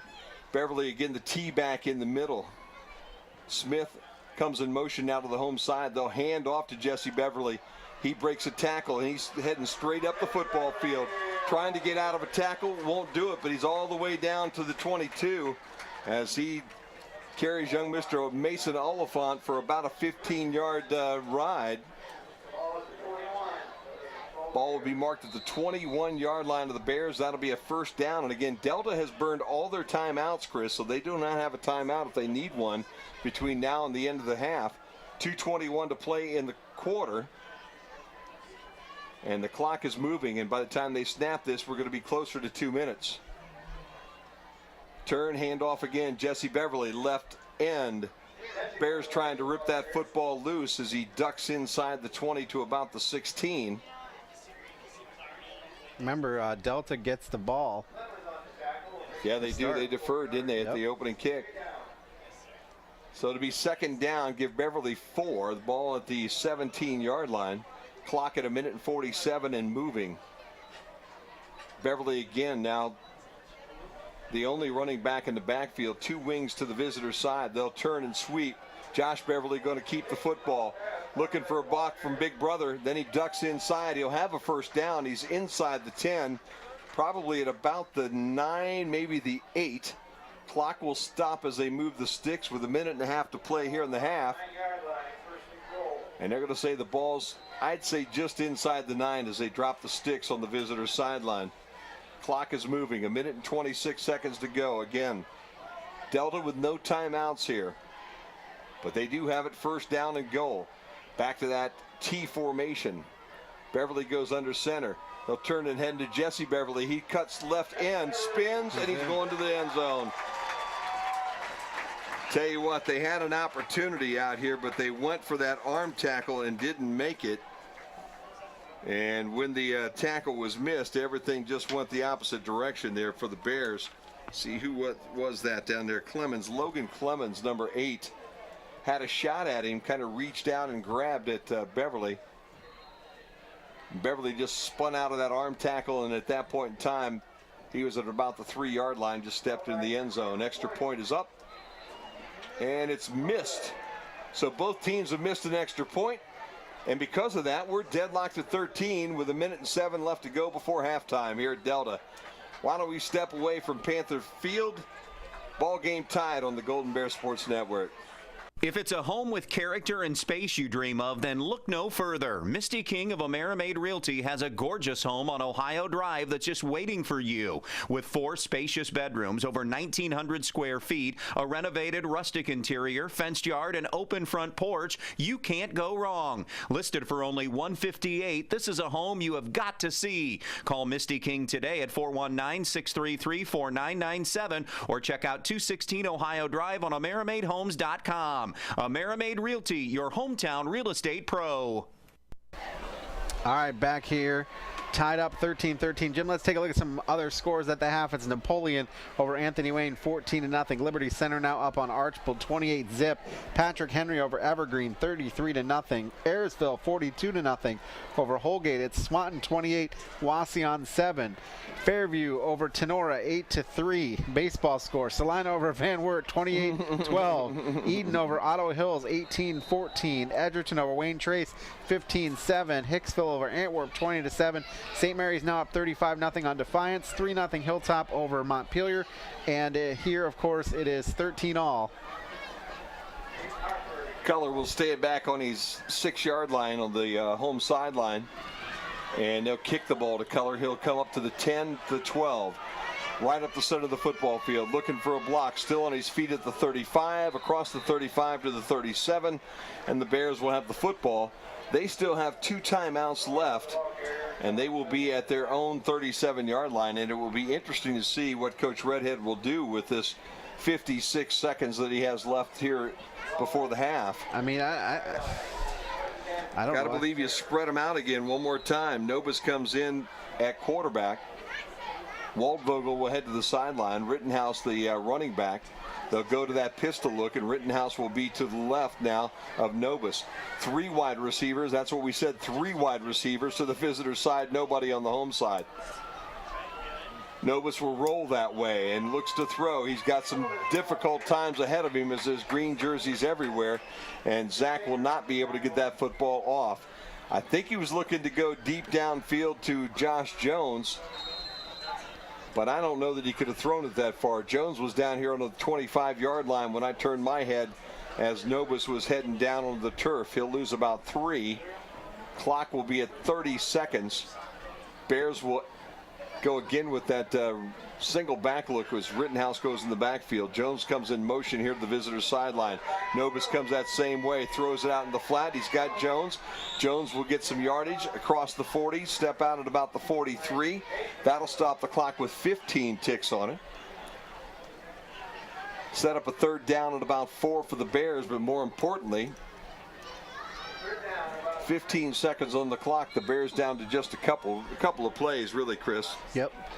But I like this. I like this moxie we're showing. I do too. Really enjoy all the movement, and I think the Bears may be just a little more suited for this this style here. They seem to be taking to it. Andrews will be the guy to the top. The widest receivers. They have 3 there on the visitor side, and they're going to throw this one down the football field. It's underthrown, intercepted, back around the 33-yard line. Trying to head deep to the Bryce Andrews, the young man we were talking about, and he just took off on a go route from his wide receiver spot, and Nobis was trying to throw it that far. Got to about the 32-yard line, and then it hit a green jersey dead center between the 2 numbers. So there's 8 seconds left to go. We've got a first half pretty much in the books, I would think. Delta has no more timeouts, and they will get the football to open up the 3rd quarter. So you would expect that they would just basically take a knee right now. But you never can tell, and they are in victory formation right now, so it does appear that they'll take a snap and a knee, and that'll be the end of the first half. We've played 24 minutes here at Delta tonight, and the Golden Bears and the Panthers are deadlocked at 13 as we head towards the halftime. Golden Bear Band coming up right after this timeout. You know, gathering with those we love, we get to catch up and we get to reflect on the past. It seems like every time we get together, I always learn something new. Here's the front page of the Columbus Dispatch when he won state baseball tournament, sliding into home plate. Look at that, the front page. And that's a neat picture. That was a great memory. I'll never forget that. At Oberlin Turnbull Funeral Home, we understand that there are special memories that need to be remembered and shared. Things are starting to settle down here at Bryan Ford Lincoln. After the fire, we had to rearrange everything. We brought in new offices for our staff. We reorganized our inventory to accommodate our new layout. Things are starting to feel a little more like home. Morning, Jeff. Maybe a little too comfortable. Bryan Ford Lincoln, great deals, great people, great experiences. Halftime here at Delta, 13-13 at Panther Stadium. You're watching Golden Bear Football on BMU Channel 3, WQCT Bryan, and BryanSports.com. Now we present the Bryan High School Marching Band. Well, he fell asleep yesterday. He had a little nap, so I think it took the edge off.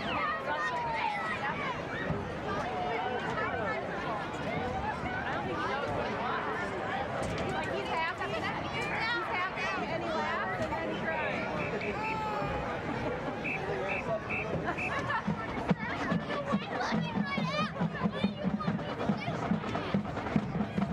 Good evening, ladies and gentlemen. We open our show with a cover chart.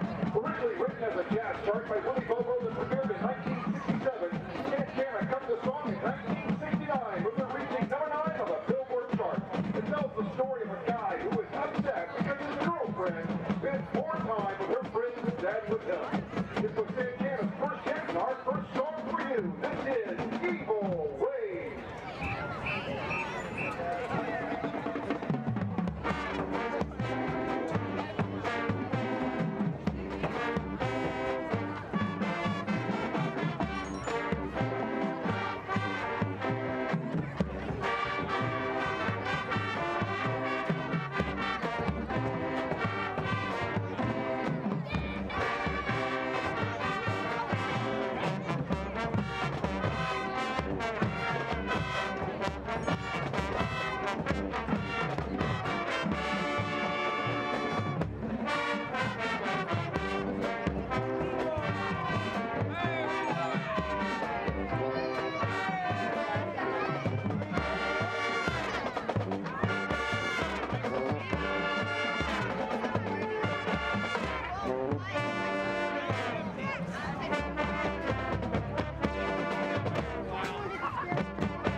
Chart is the third collaborative effort by these two musical hit machines. It is described as her song and an anthem of what she needs to do in her life. This up-tempo dance pop song was on her 2012 Greatest Hits album, Don't Be Bashful, Get Up and Move. Here is the Jennifer Lopez Pitbull collaborative hit, Dance Again.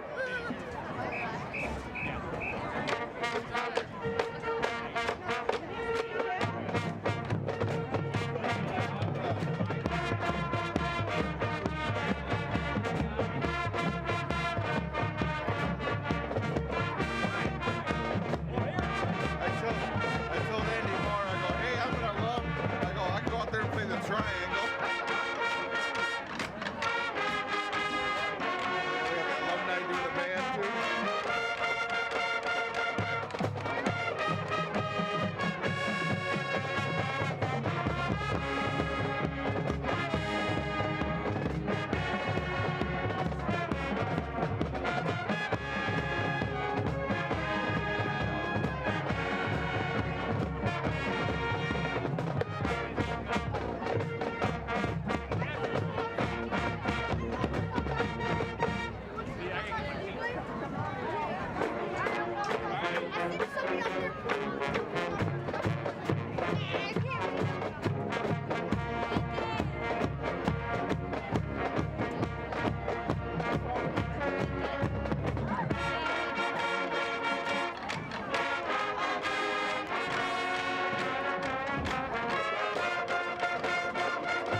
second most played star of the 20th century, falling second to You Lost That Loving Feeling and landing just ahead of Yesterday by the Beatles. At that time, it was estimated to have been performed over 7 million times, which amounts to playing it 24/7, 365 for 40 years. First performed by the association in 1967, here is Never My Love. No idea what that is.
They say there is strength in numbers. In Bryan, we have always taken pride in supporting our Golden Bear student athletes in all of their sporting endeavors. The Bryan Athletic Boosters now have a chance for you to get into the game. If you're Bryan proud, it's time to become Bryan strong. Whether you were a BHS athlete, are raising a BHS athlete, or just love supporting our Bryan High School athlete, this is your chance to be part of the BHS sporting community. Talk to any board member today on how easy it is to join, or contact us at 419-636-4536. This is my story. I'm a mother of 3, a wife, and a cat operator. I earned my degree in mechanical engineering technologies. Now I have a career doing exactly what I studied. I learned more, now I earn more.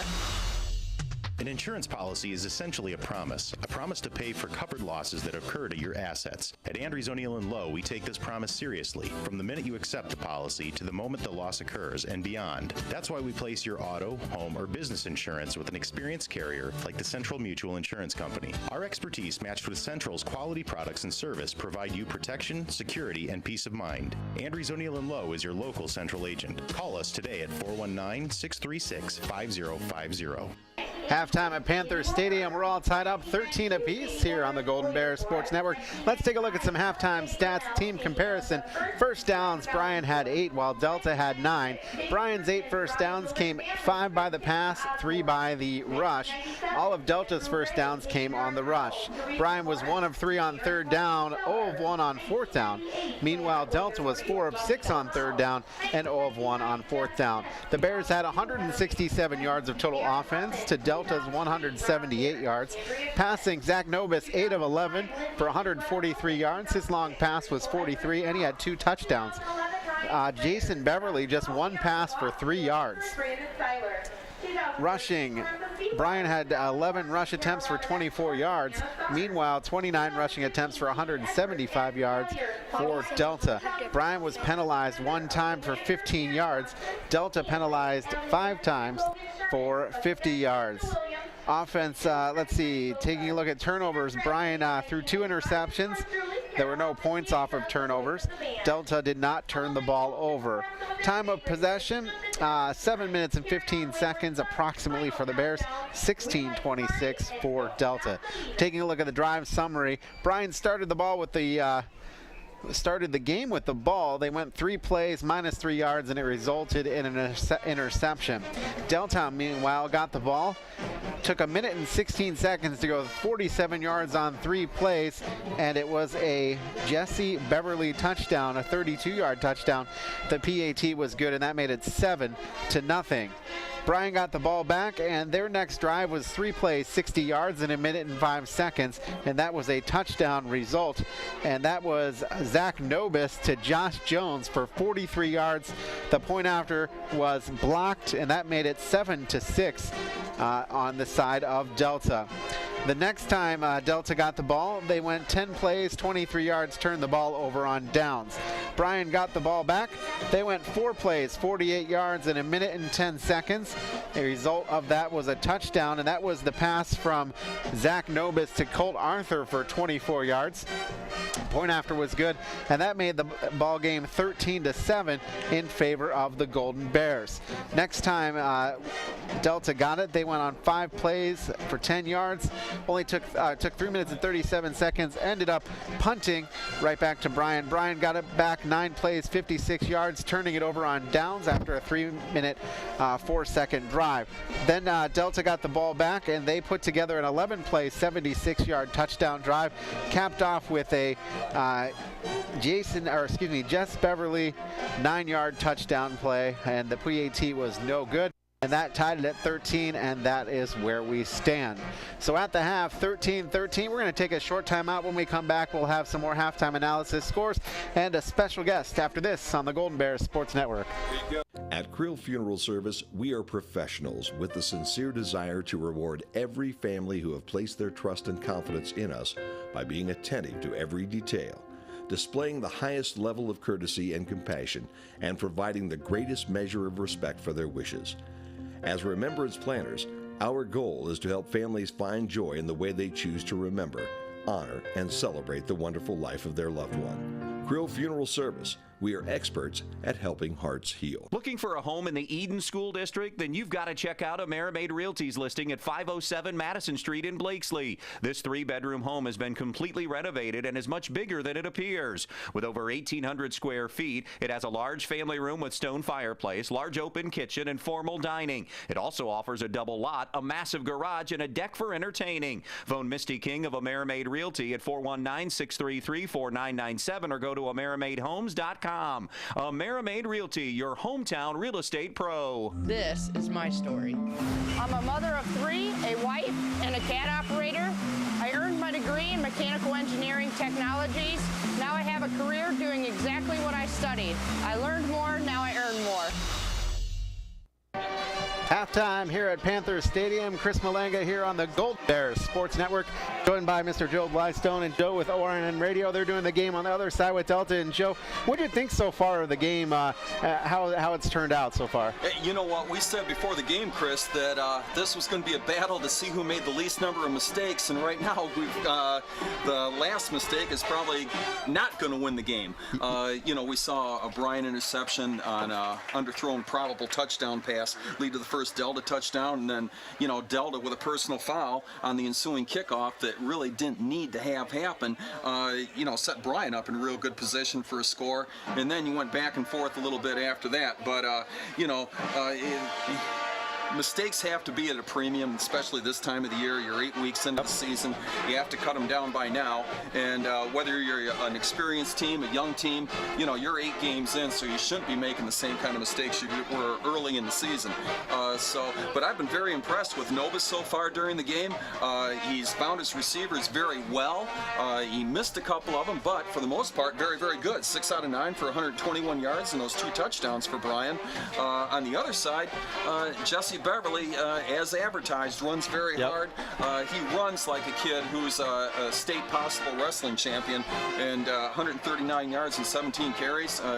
You know, it's been kind of a punch and counter punch for those two. Absolutely. You know, and Bryan came out with a little bit different look. I was at Liberty Center earlier this week doing some training, and I was talking to some of the football guys, and they said, you know, we watched your tape against Archbold because that's who we have, and boy, that's a boring offense. And I said, wow, a Rex Lundgren team is calling Bryan's offense boring. Isn't that something? Yeah, pot kettle black. Let's put them all together. That's right, but I'll tell you what, this whole this new little spread that they're putting in has certainly made a difference. And I've said it, Joe, over the course of the last couple of weeks, you know, when you don't line anybody up at a wide receiver position, the other team stacks the box with 10. It's really hard to run up the middle. You know what it is. And you get the ball in the perimeter like they have. They've been very successful. As a matter of fact, you saying you don't normally run a wide receiver out there, you can kind of tell. The screen passes to Josh Jones looks like he's looking upfield like you should, and all of a sudden he stepped out of bounds 3 times when he's, had bigger yardage than what he's had. So, it looks like something they're just trying to get used to right now just a little bit. But, yeah, very effective so far. Yeah, Coach Redhead said he wanted to run the ball, and I think they're still trying to do that. But I think, once you set up the pass, and once you complete some passes, that really sets up the running game a lot better than if it's run. You know what? Actually, the pass has set up the run, and on the read option and on the Jets, Novus and Jones have been pretty effective so far. The only time that they really weren't was when he got stuffed down here on a first down play. They gave him a pretty good spot, and he got the first down. But besides that, Novus has made good reads.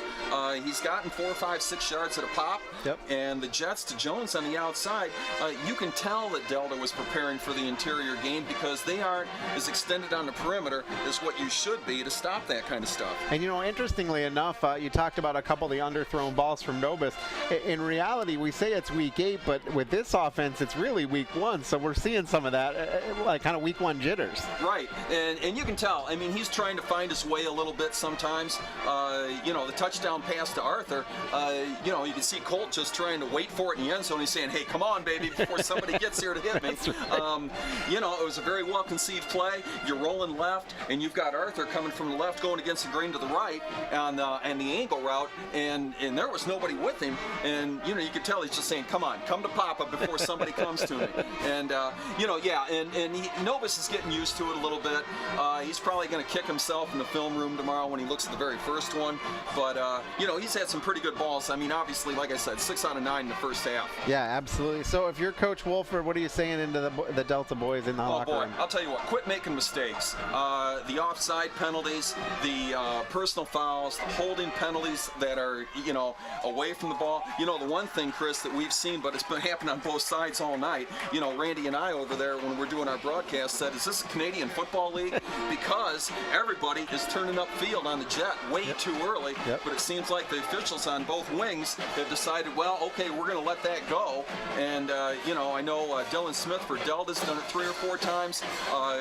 Jones has done it a couple times for Bryan. We've counted 7 of them, actually, where they've turned upfield early. So they've, kind of decided not to call that. But going back to your question, Delta just has to quit making mistakes and shooting themselves in the foot with the flags. Yep, absolutely. 5 penalties. I had them down for 5 penalties, 50 yards. So, that's probably the difference right now in the game. Real quick before we let you go, we got a big game. I see you got the Bowling Green on. I'm a proud alum as well. But this is about the first time we've ever had a Bowling Green UT game where there's not been a lot of chatter on the discussion boards. I'm not really excited about the game as I have been in the past. It's just been a rough year for the Falcons. There's not going to be too many games this year for the Falcons that are going to be exciting.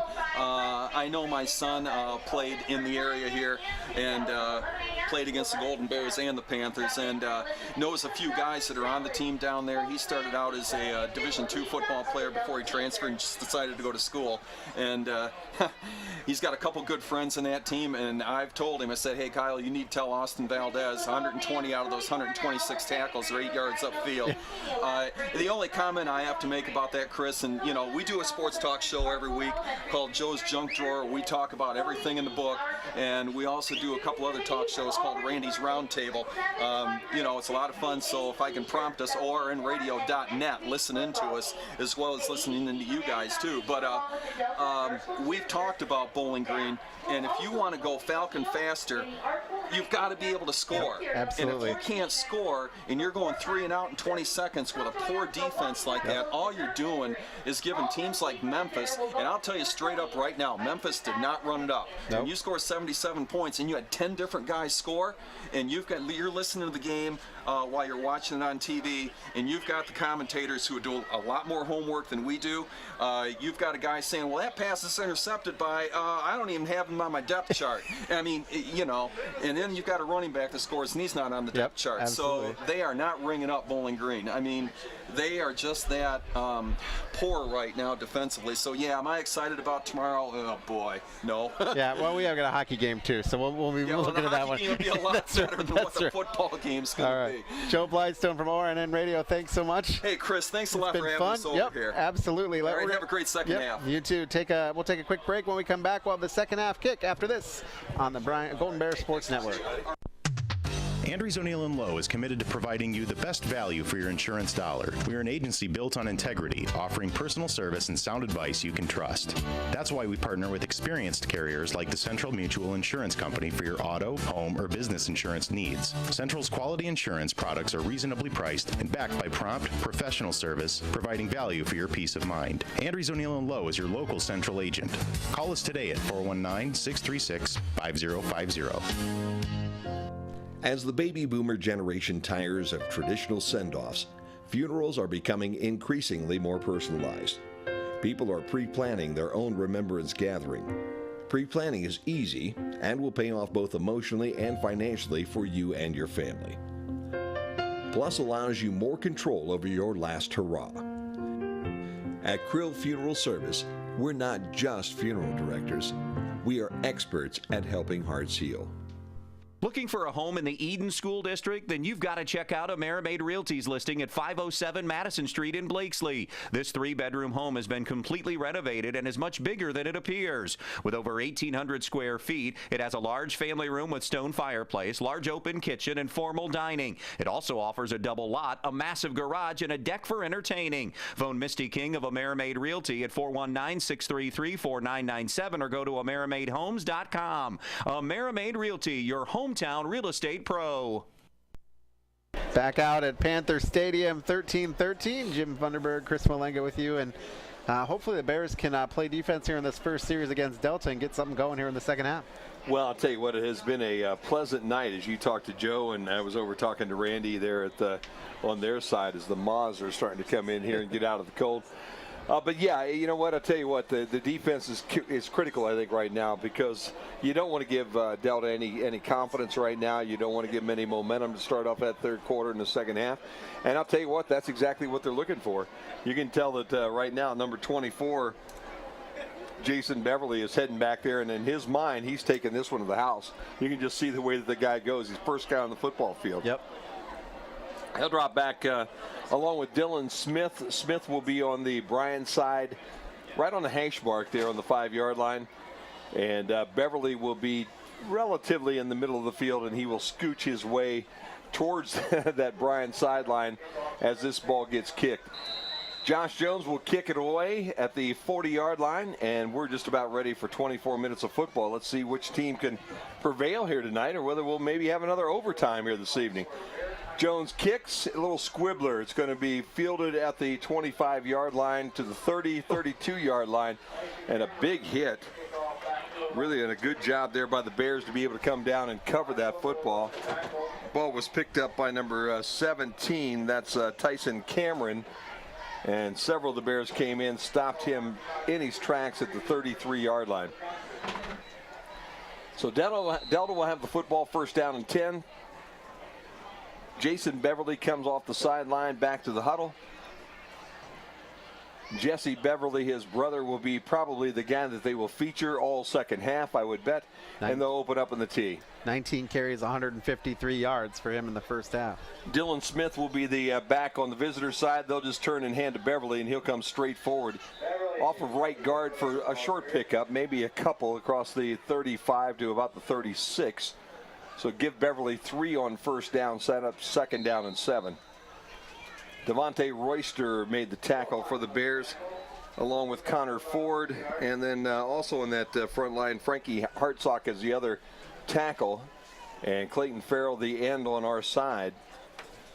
Linebackers tonight for the Bears, you've got Oliphant, basically Dylan Wagner playing in the middle right now, and you also have Lucas Nye. High snap, Delta running backwards. Beverly gets a block. Now he heads towards the Bryan sideline, back to the line of scrimmage, and gets about a yard. Wow. That was kind of amazing. A high snap in the backfield. Beverly was about 10 yards in the backfield. He started to come to the home side, then immediately changed directions.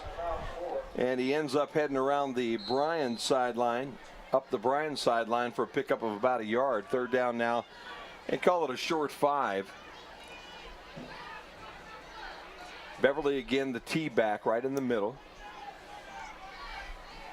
And they'll bring Smith in motion, turn, hand the ball off to him, and he will get across the 40 to the 41-yard line. Again, that's Jesse Beverly, and he's still trying to fight. And you got to blow this guy down at some point in time. That's right. I mean, they let that go a real long time.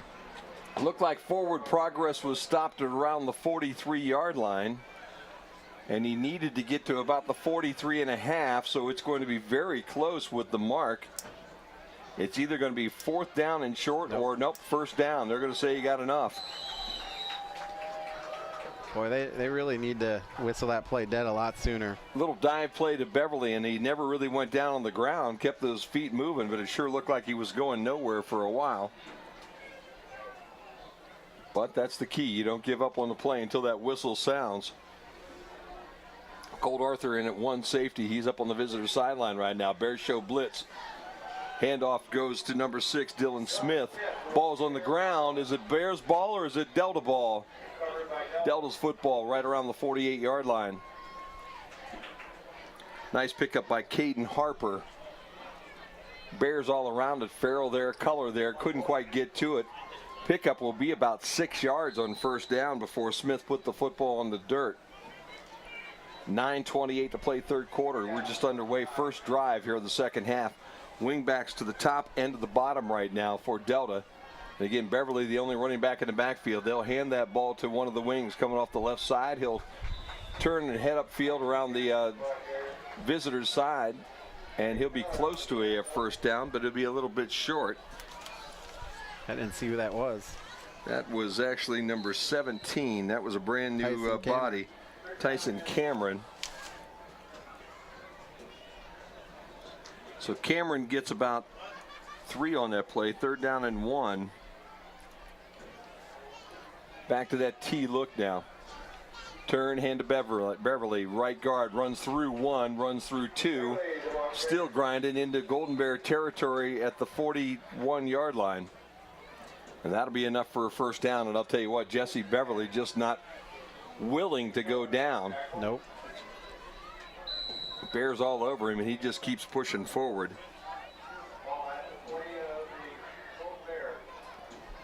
So the ball's marked right at the 41-yard line of the Bears. 1st down and 10. Clock's at 8:24 and running. 2 wingbacks now on each side as the T, and Beverly the only guy in the backfield, and they run him right up the middle. Breaks the tackle. He's running 30, 35, or 25. Ball's loose. And I'll tell you what, Delta Panthers there to follow on it. That looked like it had disaster written all over it, and we've got a Bear coming up in Miller. Nate Miller, who's not all that healthy. He's kind of holding an arm, but he's okay walking to the backfield. Ball will be marked at the 20-yard line. Beverly put it on the turf right there. He was actually at about the 17, 18-yard line, and the ball was behind him by a couple of yards. Beverly at 188 yards rushing now on the night. Boy, that young guy can go. Cameron now the T back on the left side, and they'll turn it and hand it to Cameron, and he'll run right side. Short pickup. 20-yard line, maybe to the 19. So give him a yard. Connor Ford for the on the tackle for the Bears. Give him 1, 2nd down and 9. Beverly talking to the official about something. I think it was a chin strap or something. Jesse Beverly talking to the official, still looking at some piece of equipment right now. They're back in the tee. Josh Beverly under center. Jess is in the middle. They'll fake. Josh is going to run a naked bootleg around the left end. He's got room down to the 10, gets knocked down right there, and he'll be very close to that first down. Just when you think you're going to see Jesse Beverly, his brother goes and takes off for 10 yards or 9 Gets 10 yards. Keller makes the tackle at the 9. Fake the handoff, and that was a naked bootleg all the way around the home sideline. And they'll come back out of that tee again. Beverly again under center. This time he has 43 Langwell to the left. And they hand the ball to Beverly. Jesse off right tackle, moving forward to the 5, and that's where they'll drop him at the 5-yard line. So give just 4 yards on first down.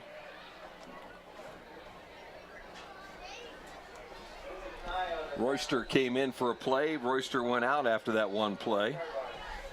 And that was Nate Miller that came back in. 2nd down and 5, clock down to the 6.5-minute mark here. As Delta doing a good job of burning some clock to open this thing up in the third quarter, Chris. T formation again. Handoff Jess Beverly, left guard to the 3. Maybe the pile moved a little farther. We're going to have to wait until they pull him up off all the ground down there. And they're going to say he got to the 1, actually. Wow. So it'll be 3rd down now and goal from the 1-yard line. Ball on the home side hash mark. Again, that T look. Smith is on the right side. And they'll go straight forward to quarterback sneak. Yep. And Beverly will be in for an easy touchdown. It's kind of easy. Jason Beverly, the quarterback, scores that one. Didn't need his big brother Jess there to get that one over the goal line. He just followed his offensive line and went forward, and the quarterback sneak gets them 2. They needed 1. And before the extra point is tried, it's 19-13. Let's see if they will go for 2 or 1. Yeah, they're going to kick this. Jesse Beverly kicks also. Kicks extra points. High snap. No, they're going to flip it to Jess. He's going to try to sweep left end, and he's going to get toppled down by Sam Culler at the 3-yard line. So you kind of wondered about that. You got Beverly in there setting up like he's going to kick. He's not their kicker. Ball was snapped to the holder, who just came out of his 3-point stance and pitched the ball to Beverly. He tries sweeping the left end. Sam Cullers there, saw it coming, undercuts him at the 2.5, and just like that, it's a 19-13 ball game, and the Bears will have their first opportunity of the second half to have the football, Chris. Kind of an interesting situation, and a nice play by Sam Culler to be able to contain him, because if Jess gets around him, he does have the 2-point for conversion. Yeah, Culler did a nice job on that. They got about as close as they could have without getting there. Yeah, no doubt about that. So 19-13. And they took a whole bunch of time off the clock, which is troubling. 6 minutes and 16 seconds in that opening drive for Delta before they scored the touchdown, and then went for the 2-point conversion and missed it. So that really does open the floodgates for the Bears. A touchdown and an extra point, and they're back on top in this one. And Sam Culler and Josh Jones will be the deep guys back around the 5-yard line for the Bears. And Caden Harper, their kicker, gets ready to address this football and give the Bears the ball for the first time here in the third quarter. Nice high deep kick. Culler will field it at the 9, straight up the middle of the football field, looking for some blocks. He's got one. 35, 40, 45 on his feet at midfield, and tumbles into Delta territory at about the 47-yard line.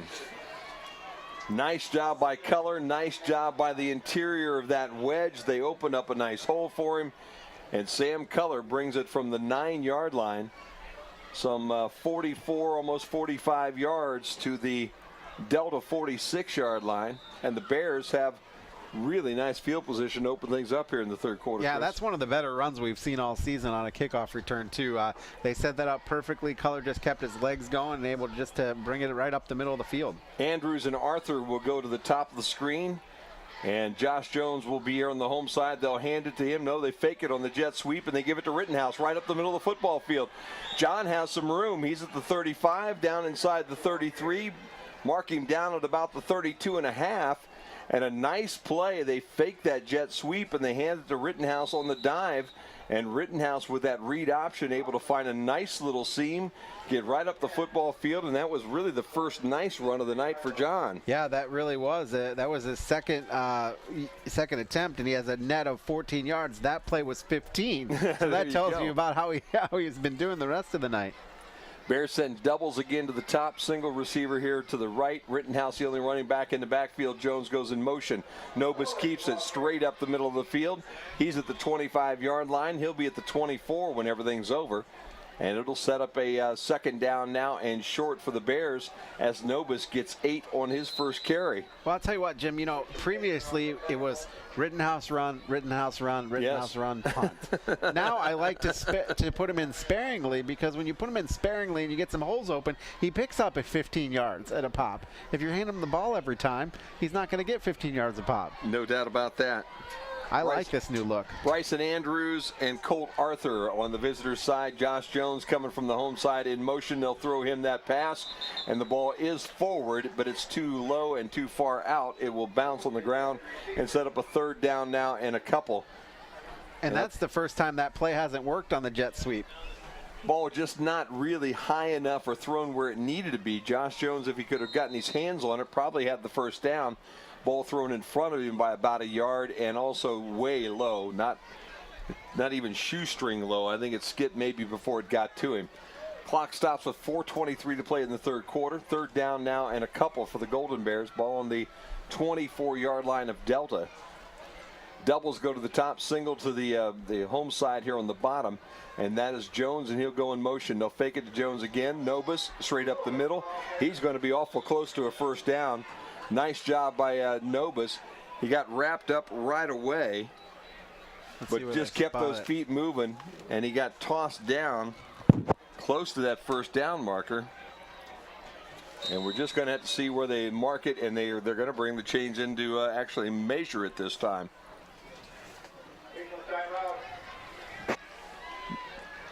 I think when the officials are looking at this one right now, they're deciding the ball's right on the 22. Yep, they're going to give it to him. And it's first down and 10. The nose of the football just over the 22, and I think they had to get pretty much to the 22.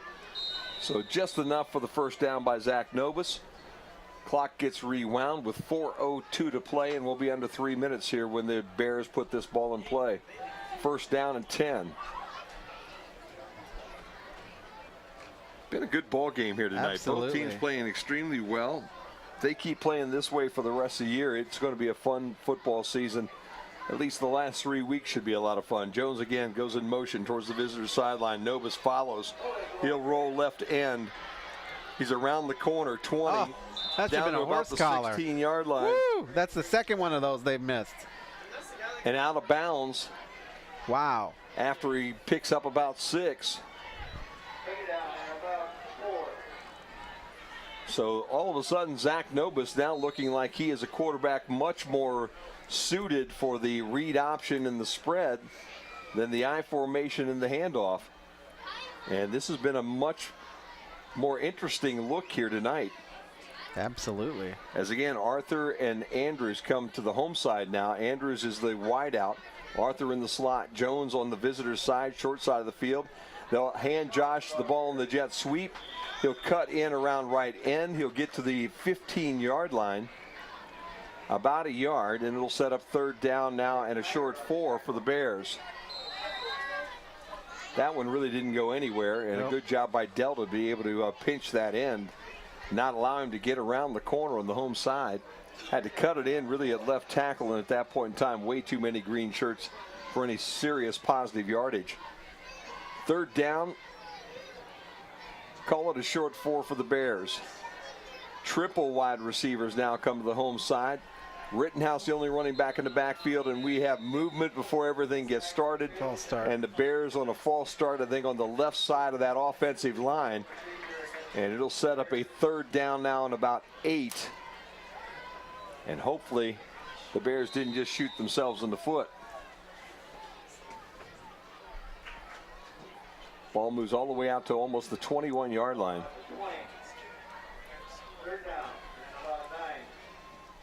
And you can call it really a short 9, really closer than a long 8 even right now. So the Bears will again show that same formation. Triples here on the home side. Rittenhouse the only running back to the right of Nobis. Zach in the pistol. Low snap. He'll roll to the home sideline. Rittenhouse picks up the block. Nobis throws deep in the end zone. Had his guy down there, but the ball a little bit overthrown. That was Colt Arthur. And Arthur kind of got open a little bit earlier than what Nobis could get him the football, and then he ran out of real estate in the right corner of the end zone. And it'll set up a 4th down now and 9. Nobis was open, Chris. Just really needed the football about 2 ticks quicker than what it got thrown. Yeah, and it looks like we're going to punt, but they got. I think we'll probably kick a field goal. Maybe oh, there we go. Here. There we go. Okay. Well, Jones was moving off the field. Yeah, no, I know he was heading in the wrong direction, but I couldn't believe he was going to go very far. The spot will be at about the 27-yard line, dead center of the football field. So it's a 37-yard try for the Bears. The kick is spotted, and the kick is long enough, and it's good. Wow. Nice job by Josh Jones to kick that one pretty much down the center. And just like that, the Bears have cut the lead from 6 to 3. And with 1 minute and 31 seconds to go in the 3rd quarter, it's 19-16 on the main stop scoreboard here on the Golden Bear Sports Network. You know, gathering with those we love, we get to catch up and we get to reflect on the past. It seems like every time we get together, I always learn something new. Here's the front page of the Columbus Dispatch when we won state baseball tournament, sliding into home plate. Look at that, the front page. And that's a neat picture. That was a great memory. I'll never forget that. At Oberlin Turnbull Funeral Home, we understand that there are special memories that need to be remembered and Things shared. are starting to settle down here at Bryan Ford Lincoln. After the fire, we had to rearrange everything. We brought in new offices for our staff. We reorganized our inventory to accommodate our new layout. Things are starting to feel a little more like home. Morning, Chip. Maybe a little too comfortable. Bryan Ford Lincoln, great deals, great people, great experiences.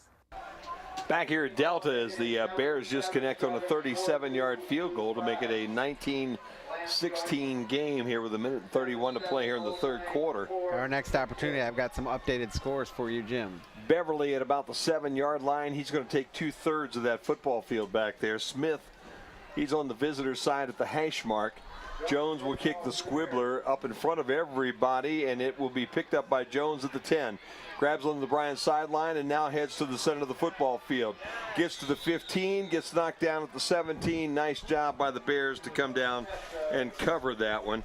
And a good job there by 16 Spencer Winsler to come up, set the edge, make Smith cut it inside, and then take his legs out from underneath of him and drop him right there at about the 18-yard line. 1:25 to play in the 3rd quarter. Last time Delta had the football, they ran over 6 minutes off the clock and eventually scored a touchdown and then missed the extra point conversions as they went for 2. They'll go into a pistol look now with 2 running backs in the backfield. Beverly right behind his brother, and Oliphant on the blitz is going to drop Beverly back at the 10-yard line. Mason Oliphant came flying right up the middle of the football field. They started to run that sweep where both the Beverly brothers were heading towards the visitor's sideline, and before they could even really get 2 steps in, Oliphant had both legs wrapped up on Jason Beverly, and he was going nowhere. So the loss is back to the 11-yard line. Loss of about 7 yards, almost 8, and 2nd down right now, and call it about 18 for the Delta Panthers. Under a minute to play here in the 3rd quarter. And I think we've got a timeout. Yep, Delta wants to take a timeout and talk about some things. That'll stop the clock with 40 seconds left to go. We'll step away here. Bears trail 19-16 here on the Golden Bear Sports Network. They say there is strength in numbers. In Bryan, we have always taken pride in supporting our Golden Bear student athletes in all of their sporting endeavors. The Bryan Athletic Boosters now have a chance for you to get into the game. If you're Bryan proud, it's time to become Bryan strong. Whether you were a BHS athlete, are raising a BHS athlete, or just love supporting our Bryan High School athlete, this is your chance to be part of the BHS sporting community. Talk to any board member today on how easy it is to join, or contact us at 419-636-4536. All right, let's take a look at some scores as our game here is 19-16 Delta. It's Napoleon over Anthony Wayne, 14-7. That's in the fourth quarter. Salina over Van Wert, 34-12. St. Mary's all over Defiance, 41-zip. Liberty Center over Archbold, 35-0. It is Ayersville spanking Holgate, 55-0. Patrick Henry over Evergreen, 40-6. And I'll give you some more here after this play. Sager and Langwell, the outside backs here, as Beverly's the middle back. Jason Beverly looks to throw, and he ducks under a big rush back around the goal line. Did the Bears have him? The ball came loose, and I think it's in the end zone. I believe the Bears just got a safety on this. I don't see a signal yet. We're going to wait and see what happens. The Bears all over Jason Beverly down around the goal line. Oh, my goodness. Oh, they're going to say he got out. Oh. They're going to mark that ball at the 1 foot line. Wow, that's crazy. Beverly lost that football. I believe it was scooped up by J.D. Osborne, and he was the young man that advanced it out of the end zone because Beverly lost the football in the end zone right there. Then we got a penalty flag. That's going to be a personal foul on Bryan. That's going to be on Bryan. Let's see. That'll be on Lucas Nye, you think? Yep. Nye was talking to the officials there a little bit. Unsportsmanlike conduct. So we take that all the way from the 1 yard line out to the 15 now because we can't keep our mouth shut. Yep, that's going to be that's the problem. So now it's third down and 13 yards instead of third down and about 30. Oh my goodness, what a terrible, terrible thing. Can't lose your cool out on the Absolutely football field. not. There's no doubt about that. And I don't think the coaching staff is overly happy about whatever was said. 13 seconds, 12 seconds. Don't know whether or not Delta's going to get a play run or not. There's no play clock here at this football field. They are at the line of scrimmage with 3 seconds, 2 seconds, 1 second. That's going to be the end of the third quarter. So they will not get a play run. That brings the third quarter to an end. Our main stop scoreboard shows it 19-16 Delta here on the Golden Bears Sports Network. This is my story. I'm a mother of 3, a wife, and a cat operator. I earned my degree in mechanical engineering technologies. Now I have a career doing exactly what I studied. I learned more, now I earn more. Andrews O'Neill & Lowe is committed to providing you the best value for your insurance dollar. We are an agency built on integrity, offering personal service and sound advice you can trust. That's why we partner with experienced carriers like the Central Mutual Insurance Company for your auto, home, or business insurance needs. Central's quality insurance products are reasonably priced and backed by prompt, professional service, providing value for your peace of mind. Andrews O'Neill & Lowe is your local Central agent. Call us today at 419-636-5050. Well, you know, Jim, they had it 3rd and long from inside the 1, and now it's 3rd and 13 from the 15 because of a personal foul penalty. Oh. Not a good thing. Not a good thing. Montpelier over Hilltop, 20-13. Tenor over Fairview, 17-14. Edgerton over Wayne Trace, 22-13. Ottawa Hills no up on Eden, 28-24. Hicksville over Antwerp, 41-7. Swanton all over Wauseon, 34-7. And we're back here with 12 minutes to play in this football game. I've been told that there's a little bit of a streaming issue here tonight that we've had here and there from a couple folks here that just sent me some things. It's kind of been fading in and out every now and then. So we apologize for any stream problems. Beverly looks to throw. He's in the pocket, and we're going to get a face mask call against the Bears. And I think it's going to go against Farrell. Unfortunately, that's going to give the Delta Panthers a first down. Personal foul, face mask. As Clayton was going by, he stuck his arm out to reach to grab something. Unfortunately, what he grabbed was a whole bunch of Josh Beverly face mask. And the personal foul is going to make it 1st down and 10. So as you said, Chris, well, maybe it's a 10-yarder. It's going to be 3rd down and about 4. Really have a hard time really faulting Clayton on that one. He was going by and he was trying to get a handful of something. And unfortunately, Beverly kind of ducked his head a little bit, and what he was able to grab with his hand is a face mask. So it's 3rd down and about 5. Ball's at the 25-yard line. Got to go to about the 29, so make it actually 4. They'll go back in that T formation. Beverly under center. They'll send a guy in motion, then they'll turn and hand to Jesse Beverly, and he will run behind that blocker, and he'll turn the corner on the visitor sideline, and he'll be up to the 30-yard line, and that will be enough for a 1st down. So instead of being 3rd down and long and forever on the other end at the end of the 3rd quarter, all of a sudden it's 1st down and 10, and Delta has done kind of a magician's act and been able to get out of this thing here. Well, they haven't really done a magician's act. Bears have let him have it, let him do it.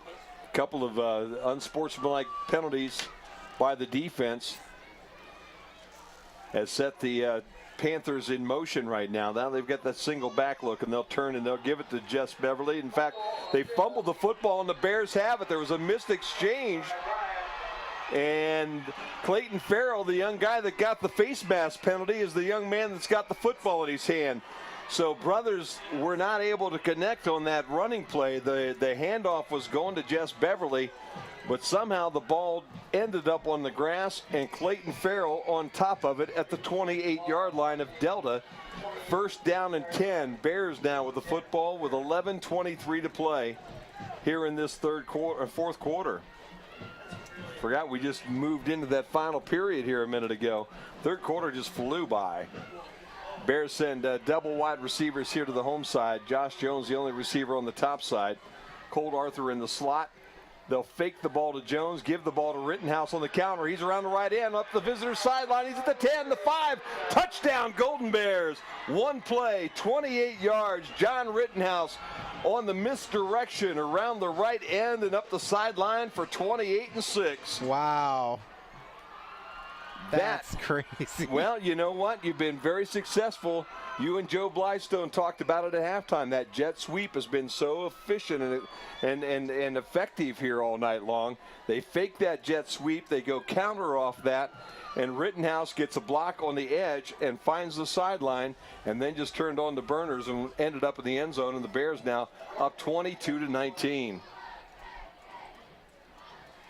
Good snap, good placement. Jones just drills this one. And the extra point is good, and the Bears go up now by 4. 23-19, 11-14 to play in the football game here on the Golden Bear Sports Network.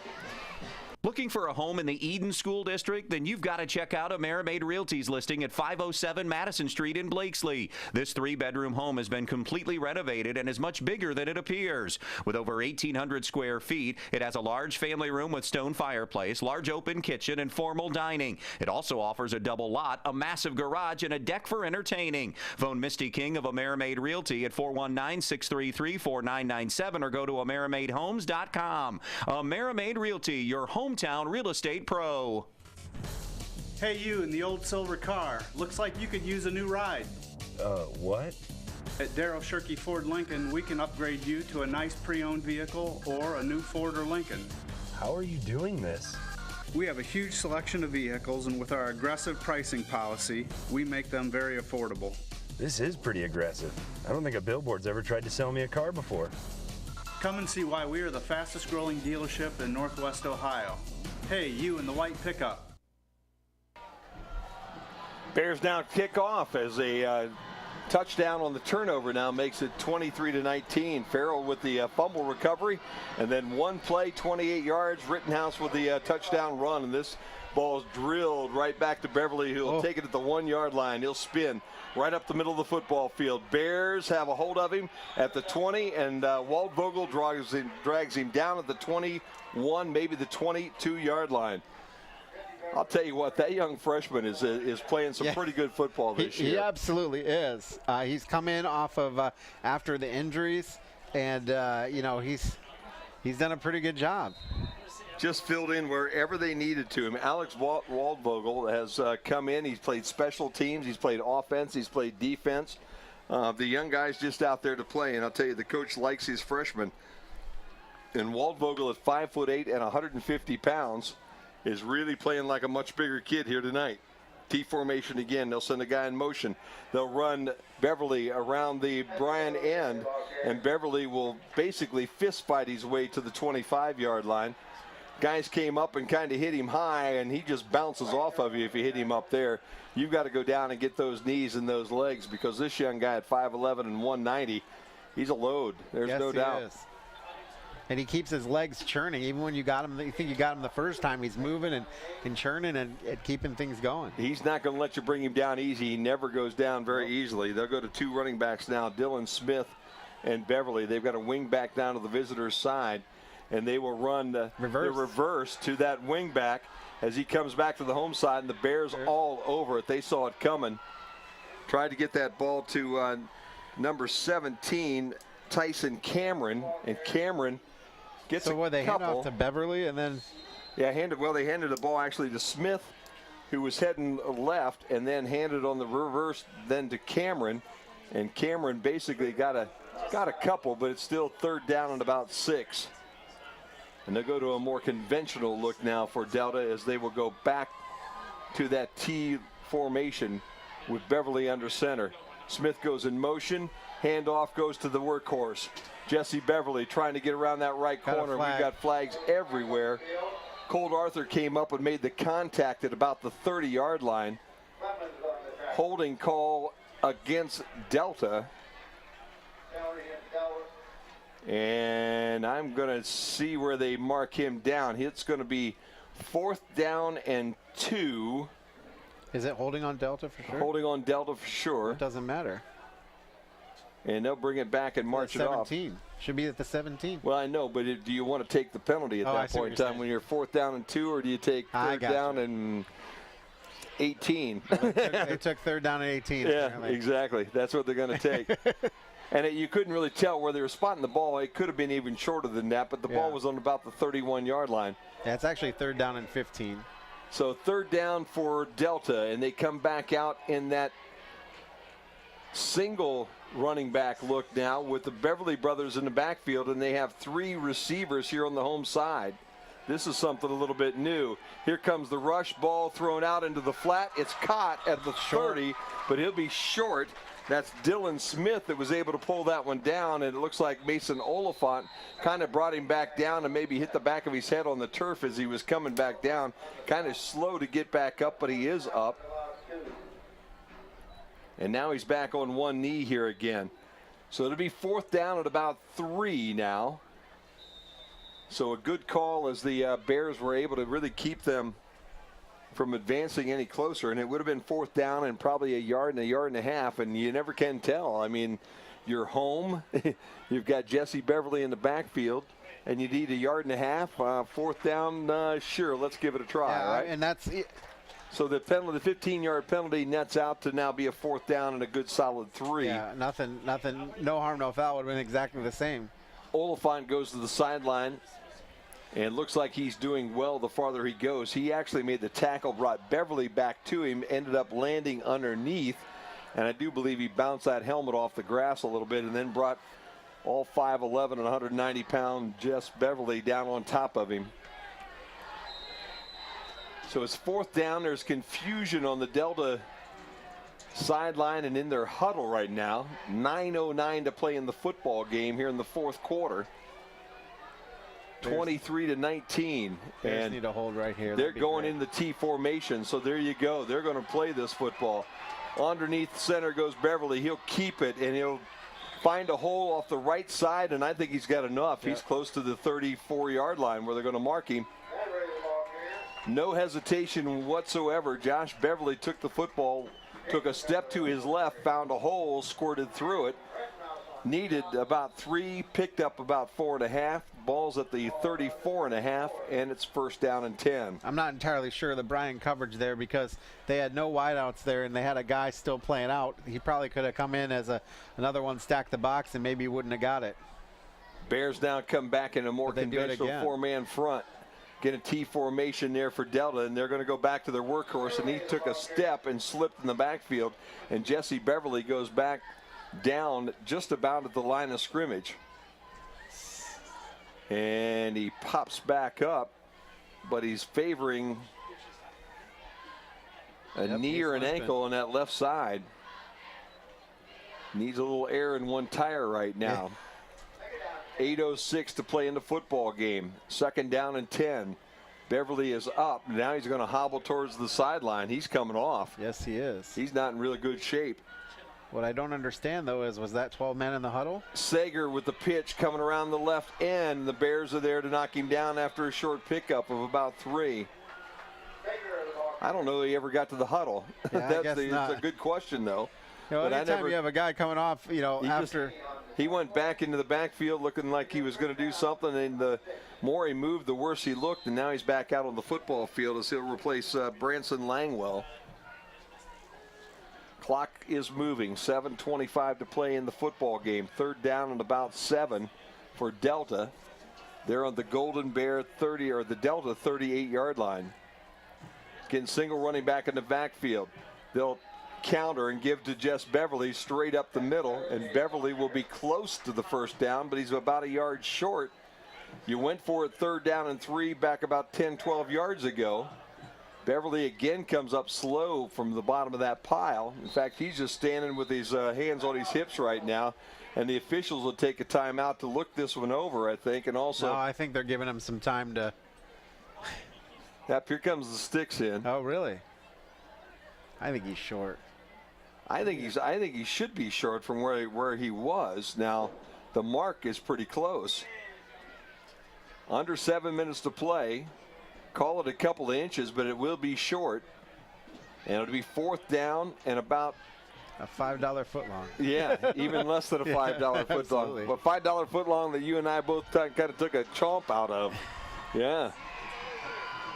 The Delta fans are kind of excited right now because their offense is staying on the football field. The Bryan fans also a little wound up because they'd like to make a stop right here. Clock will start with 6:55, and now it's running. And they're back in that T formation with Josh Beverly under center. Jesse Beverly in the middle. But going up the middle, guys. Bears looking to see if they can't slow this thing down. They'll turn, hand the ball to Jess Beverly. He'll have plenty. He just got bent backwards, too. Goes off left guard, left tackle. Up close to the 48-yard line. And, man, I'll tell you what, he's on the ground and had one of his guys actually fall over him. And now he is really limping his way back to that huddle. You know, he's a good-sized guy, but, boy, when you put him in the middle of all those guys and then you kind of bend him back, as you said, and then you throw about 4 guys on top of him. I don't know why you keep him in there. I mean, I know he's your best back, but he's the only back in the backfield. Wing on the right, wing on the left. They'll fake it, and Josh Beverly, I think at a broken play, is going to have to run it around the Bryan end, and he's going to get dropped for a loss back inside the 45 to about the 44. Look at Jesse. He's still limping. Jess is having a lot of problems right now, and here comes some replacements, I think, for him. Tristan Sager coming off the sideline. You know, Jess is senior. He probably doesn't want to come out all that much. But he's going to stay in there, too, because they're bringing Langwell out. Jesse Beverly basically standing in the huddle with his arm around one of his linemen, and now he hobbles his way up to the 40-yard line. Brother Josh under center, 2 running backs behind him, 1 wing to the left on the Bryan side. They'll reverse this thing to that wing. He's got room. He's at midfield, breaks a tackle. He's in the Bears territory and will be stopped at about the 44-yard line. And they missed an offensive face mask. Tristan Sager was the young guy that had the football. And Sager makes it interesting and sets up a 3rd down and 3. Again, the counter movement on both of these offenses tonight has been difficult for the defense to react to. And Sager with a nice run Beverly again hobbles his way back into his running back spot. Now with the two wing backs, Beverly the only guy in the backfield. Josh Beverly turns and hands it to Jess, and Jess will be very close to a first down. I think he's got it. Yep. Nope. Wait. See where they mark him. They pick him up off the turf there, and it is a first down. Ball will be spotted at the Bryan 42-yard line. 4 minutes and 52 seconds, and they will wind the clock with that whistle. Bears up by 4, 23-19 in a really good football game here tonight. Back into that T formation. Josh Beverly goes under center. Jesse in the middle. Smith's over here on the home side, and Sager up on the top. Turned, handoff to Jess Beverly. He's going to come right up the middle again. Good line push. He'll be at the 40, across the 40, and be close to the 39. So give Jesse about 3 on that first down run. And I'll tell you what, Delta would be really happy to be able to grind this thing all the way out and score a touchdown and give the Bears the ball back with very little time on that clock, and see if the Bears can maybe catch some of that old Golden Bear magic that we watched for so many years, Chris. Beverly now with 33 attempts, 224 yards rushing. Wow. Busy night. He's going to get a good night's sleep tonight. How's that? Yeah. He'll be the only running back in the backfield. They'll have a wing on the home side, a wing on the visitors' side, about a yard behind the line of scrimmage. Josh Beverly under center. Comes back, hands the ball to brother Jesse, and Jesse gets just slowed down and dropped after a very short pickup. Give him about a half a yard. Set it up at third down and still about 7 for the Delta Panthers. And again, Beverly gets up and he's just hobbling his way back into that huddle. I'm giving him no gain, Jim. Knee or ankle, something like that, Chris, on the right side. And I think you're right. We're giving him no gain. It's third down and really closer to 8 than 7. Beverly, one of 2 running backs in the backfield right now. Josh Beverly's brother under center. They'll turn and a whistle before everything starts. I think we've got a little motion maybe against the guys in the green. Yep. Looked like everybody was moving about a half step too early. And the 5 yards now is going to make this a third down at about 12. Ball gets positioned here at the 44.5 yard line, 43.5 yard line. And the clock is all the way down to 3 minutes, and it is moving. Couple of big downs right here, Chris. If you can, keep them from getting that first down right now, you might be able to run this clock out and take this one home 23-19. Been a great ball game here this evening. Absolutely, we said it would be. Wing backs to the top, wing back to the bottom.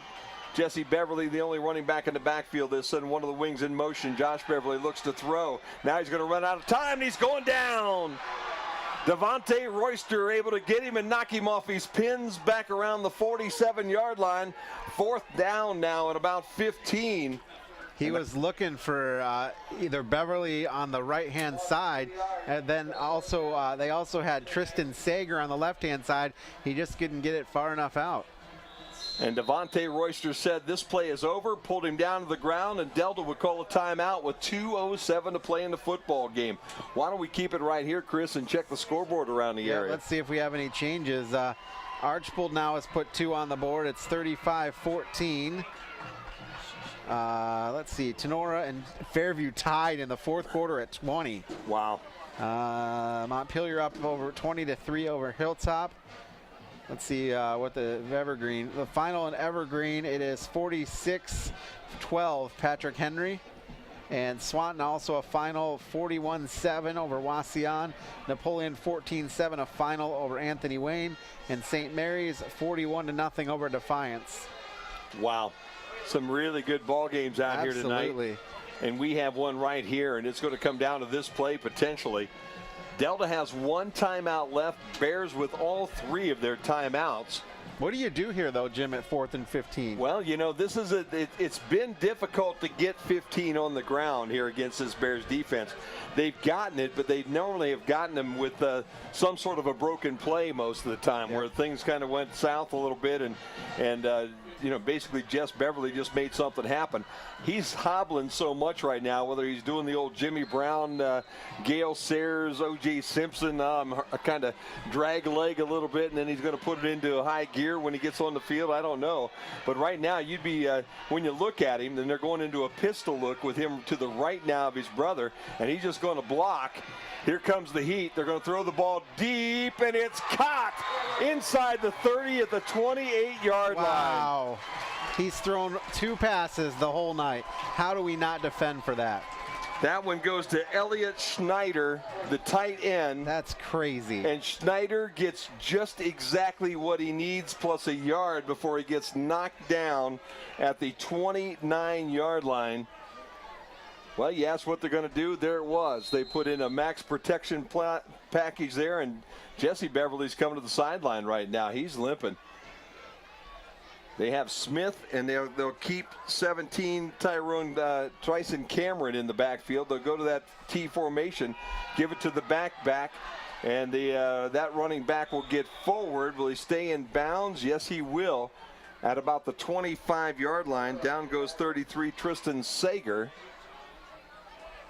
So Sager goes down at the 25 is where they marking. Clock is at 1:40 and counting. They got about 4, so it's 2nd down and 6. Bears defense needs to come up with something right here. Clock still moving. 1:30 again in the T formation. Again, Beverly under center. His brother Jesse back in the game in that T back look. Empty bootleg. Josh Beverly around left end, 20, about to the 15, and he gets dropped after he gets the first down with 1:13 to play, and that was Alec Waldvogel that made the touchdown saving tackle, as nobody was looking for that naked bootleg coming around that visitor's sideline. 1st down and 10, ball now on the 15-yard line, and again that T look. And we're down to a minute to play here in this football game. Turn, fake. Josh Beverly rolls to his left, looking for some help. Running out of time and running out of real estate. And he will be knocked down out of bounds at about the 16-yard line. And I don't know how we only got down to 55 seconds after that one, but seemed like that play took a little bit more than what we got credit for on the official scoreboard. But that's okay. It stopped with 55 ticks. 2nd down on about 11 as he lost about a yard. The neat thing would have been if the Bears could have dropped him in bounds over there on the 16-yard line, but instead he was able to get to the sideline, which stopped the clock. That would have made Delta use their last timeout. Now Jesse Beverly just hobbling his way to the sideline, and probably a real good move because he just doesn't look like he has anything going right now. Go back to that T formation again. They'll bring a guy in motion. They'll hand the ball off to the guy in the middle of the T, and he'll try right side for a short gain. Give him the 14, maybe the 15. Bears all over the place. That was 43 Brandon Langwell. And Langwell gets the ball down to about the 13. And the clock's at 37 seconds and counting. Jesse Beverly comes back into the football game. 30 seconds even now. And Delta will call their final timeout as they want to work on something here with 29 seconds left to go in this football game. And the main stop scoreboard showing the game Bryan's way, 23-19. We'll take a timeout. We'll come right back on the Golden Bear Sports Network. Hey, you in the old silver car. Looks like you could use a new ride. What? At Darryl Shirkey Ford Lincoln, we can upgrade you to a nice pre-owned vehicle or a new Ford or Lincoln. How are you doing this? We have a huge selection of vehicles, and with our aggressive pricing policy, we make them very affordable. This is pretty aggressive. I don't think a billboard's ever tried to sell me a car before. Come and see why we are the fastest growing dealership in Northwest Ohio. Hey, you in the white pickup. You're watching Golden Bear Football on BMU Channel 3. WQCT Bryan and BryanSports.com. Jim Funderburg and Chris Malenga here with you. 29 seconds to play. 23-19 Bears lead. Ball's on the Golden Bear 13-yard line. They can get a first down around the 5. Delta will come out in that T formation with Josh Beverly under center. Jesse Beverly is the middle guy in the backfield. Josh is going to keep the football, and he's going to throw. It's intercepted. Bears, 5-yard line, 10-yard line. Hang on to the football. Good job. I believe that was, let's get him up. Oh, my gosh, that's Miller. Nate Miller that stepped in front of that pass down around the 5-yard line. And I'll tell you what, credit the defensive front, Devontae Royster and Clayton Farrell, for putting a whole bunch of heat on Josh Beverly, forcing him to throw the football when he really didn't want to. But if he didn't get rid of it, he was going down for a sack. Threw the ball the only place he could throw it to, and a nice job by Nate to step in front of that one. And Nate Miller probably seals the deal here tonight with 20 seconds left to go in this football game, and the Bears up 23-19. I'll tell you what, it's going to be a whole lot more fun next week talking to the coach at Extra Point after his football team shows some real life tonight and then grits out a nice defensive stand here to keep the Panthers out of the end zone. So wait a minute, there's still one timeout. Well, they shouldn't have, because they just used that one last timeout, so they should not have any more timeouts. They have one. Bears come out in the I formation with Josh Jones basically guarding the goal line right now. And they'll take a knee, and that should do it, because Delta is out of timeouts. Clock at 15 and moving, and the Golden Bears, after a couple of real tough weeks, will come up with a big confidence builder tonight here in Delta as they hang on 23-19 as this game's in the book.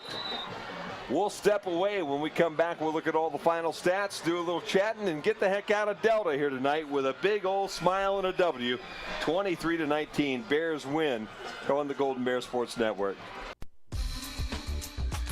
Newcomer Schaefer, Spangler, and Breininger is a great group of experts with a common goal: to serve the legal needs of this area with the greatest degree of integrity and excellence. Along with that, they respect and support the athletes in tonight's game for their determination and teamwork. An attorney's relationship with their client is like the one between a coach and their player, a position of trust. Newcomer Schaefer, Spangler, and Breininger are proud supporters of all the athletes and wish them continued success always.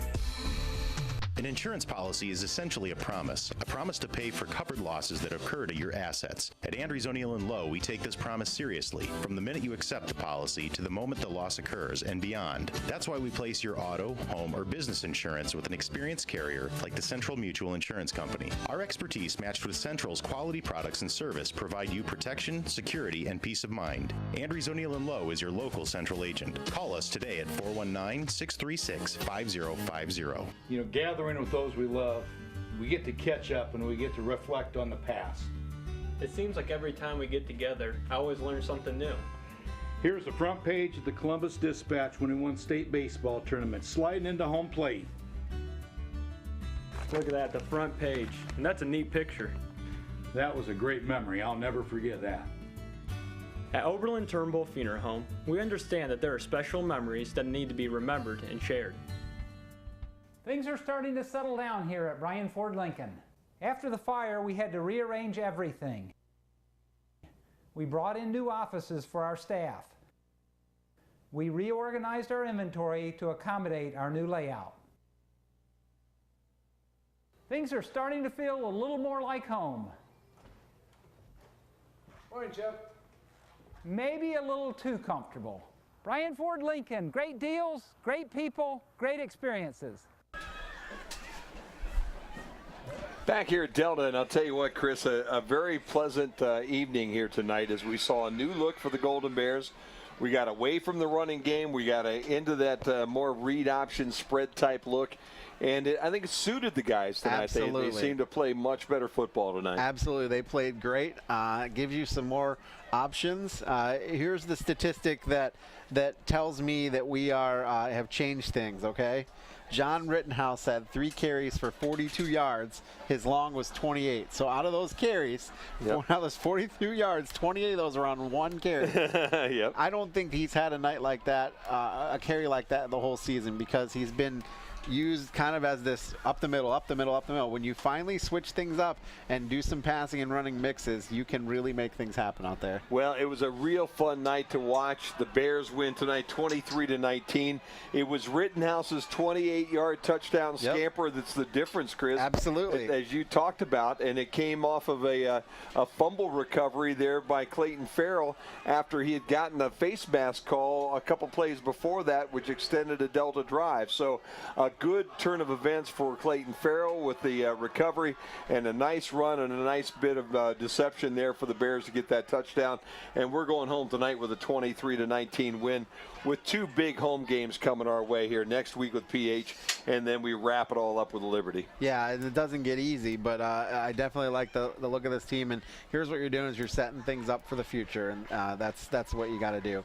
Want to take a look at some final stats? Please do. First downs, Bryan had 11, 5 by the pass, 6 by the rush. Delta had 21 first downs, 1 passing first down, 18 rushing, and 2 by a penalty.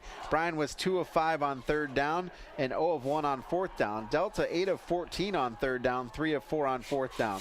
Total yards, Bryan had 227 yards of total offense. Delta 310 yards of total offense. Bryan's came split this way, 143 yards passing, 84 yards rushing.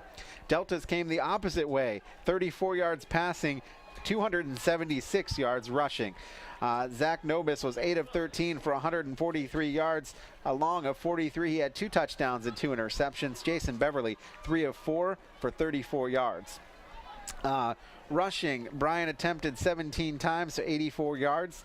Delta's 62 rushing attempts for 276 yards. Bryan was penalized 4 times for 45 yards. Delta 7 penalties for 65 yards. Each team turned the ball over twice. Delta threw an interception at the end there to kill it, and they also lost a fumble. Taking yards, Bryan punted no times for 0 yards, and Delta only punted once for 50 yards. Bryan's drives went like this: interception, touchdown, touchdown, turnover on downs, interception, field goal, touchdown. Delta's drives went touchdown, turnover on downs, punt, touchdown, touchdown, fumble, end of game. So there you have it. The scoring plays in the first quarter with 9 minutes and 26 seconds to go.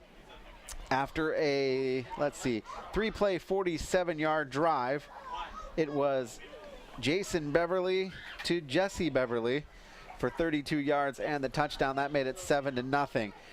Immediately following, Bryan got the ball back, and they put together a 3-play, 47-yard drive as Zach Nobis hit Josh Jones for 43 yards touchdown. The point after was blocked at 7-6. Late in the first quarter, on the next drive, Bryan put together a nice drive of 11 plays, 76 yards, and that got capped off with a Zach Nobis to Colt Arthur touchdown to make it 24. Make it a 24-yard touchdown to make it 13-7.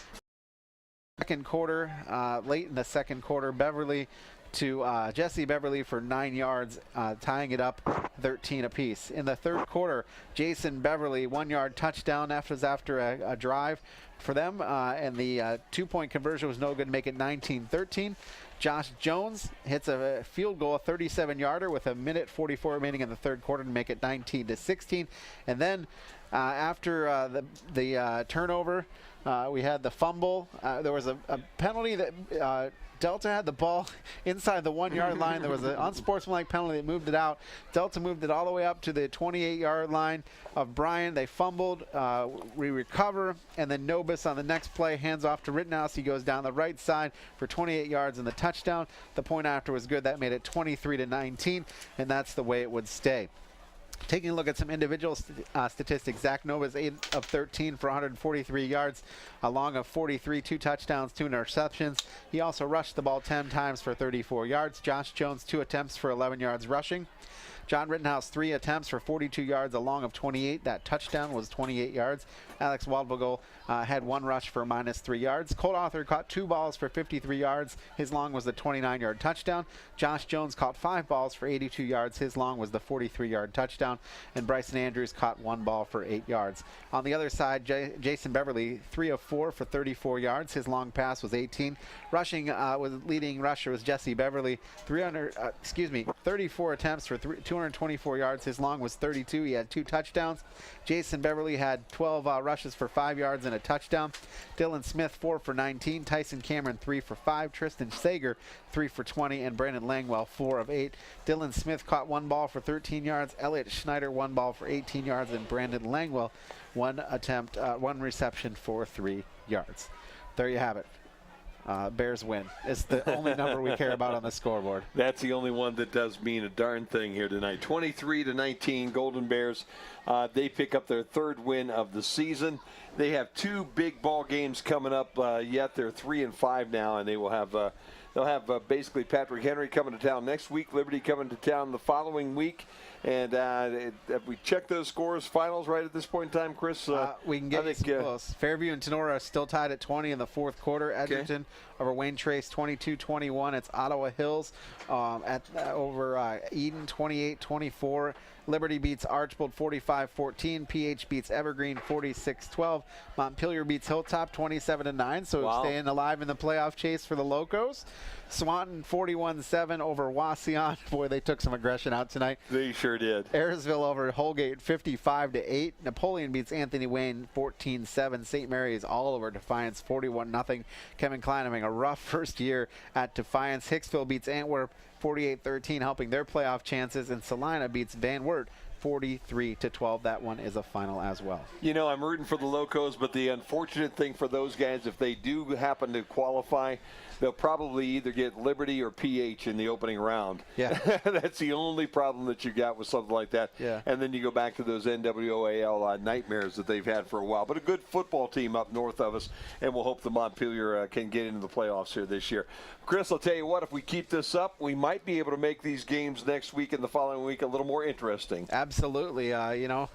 Never say never. Patrick Henry and Liberty Center chalking this up as a W, so you never know what could happen if they don't come out and play their best. No doubt about that, and you can believe they might just let down a little bit. Yep. Well, one last time is probably a good time to say thank you to all of our sponsors. Mr. Merlenga, why don't you take a look and do that for us, and then we'll say our goodbyes and get the heck out of here. Andrews, O'Neill & Lowe, the Bryan Athletic Boosters, Bryan Ford Lincoln, AmeriMade Realty, the Bryan Main Stops, Bryan Municipal Utilities, Darrow Shirkey Ford, Krill Funeral Service, Northwest State Community College, Oberlin Turnbull Funeral Home, and our scoreboard sponsor, the Main Stops of Northwest Ohio.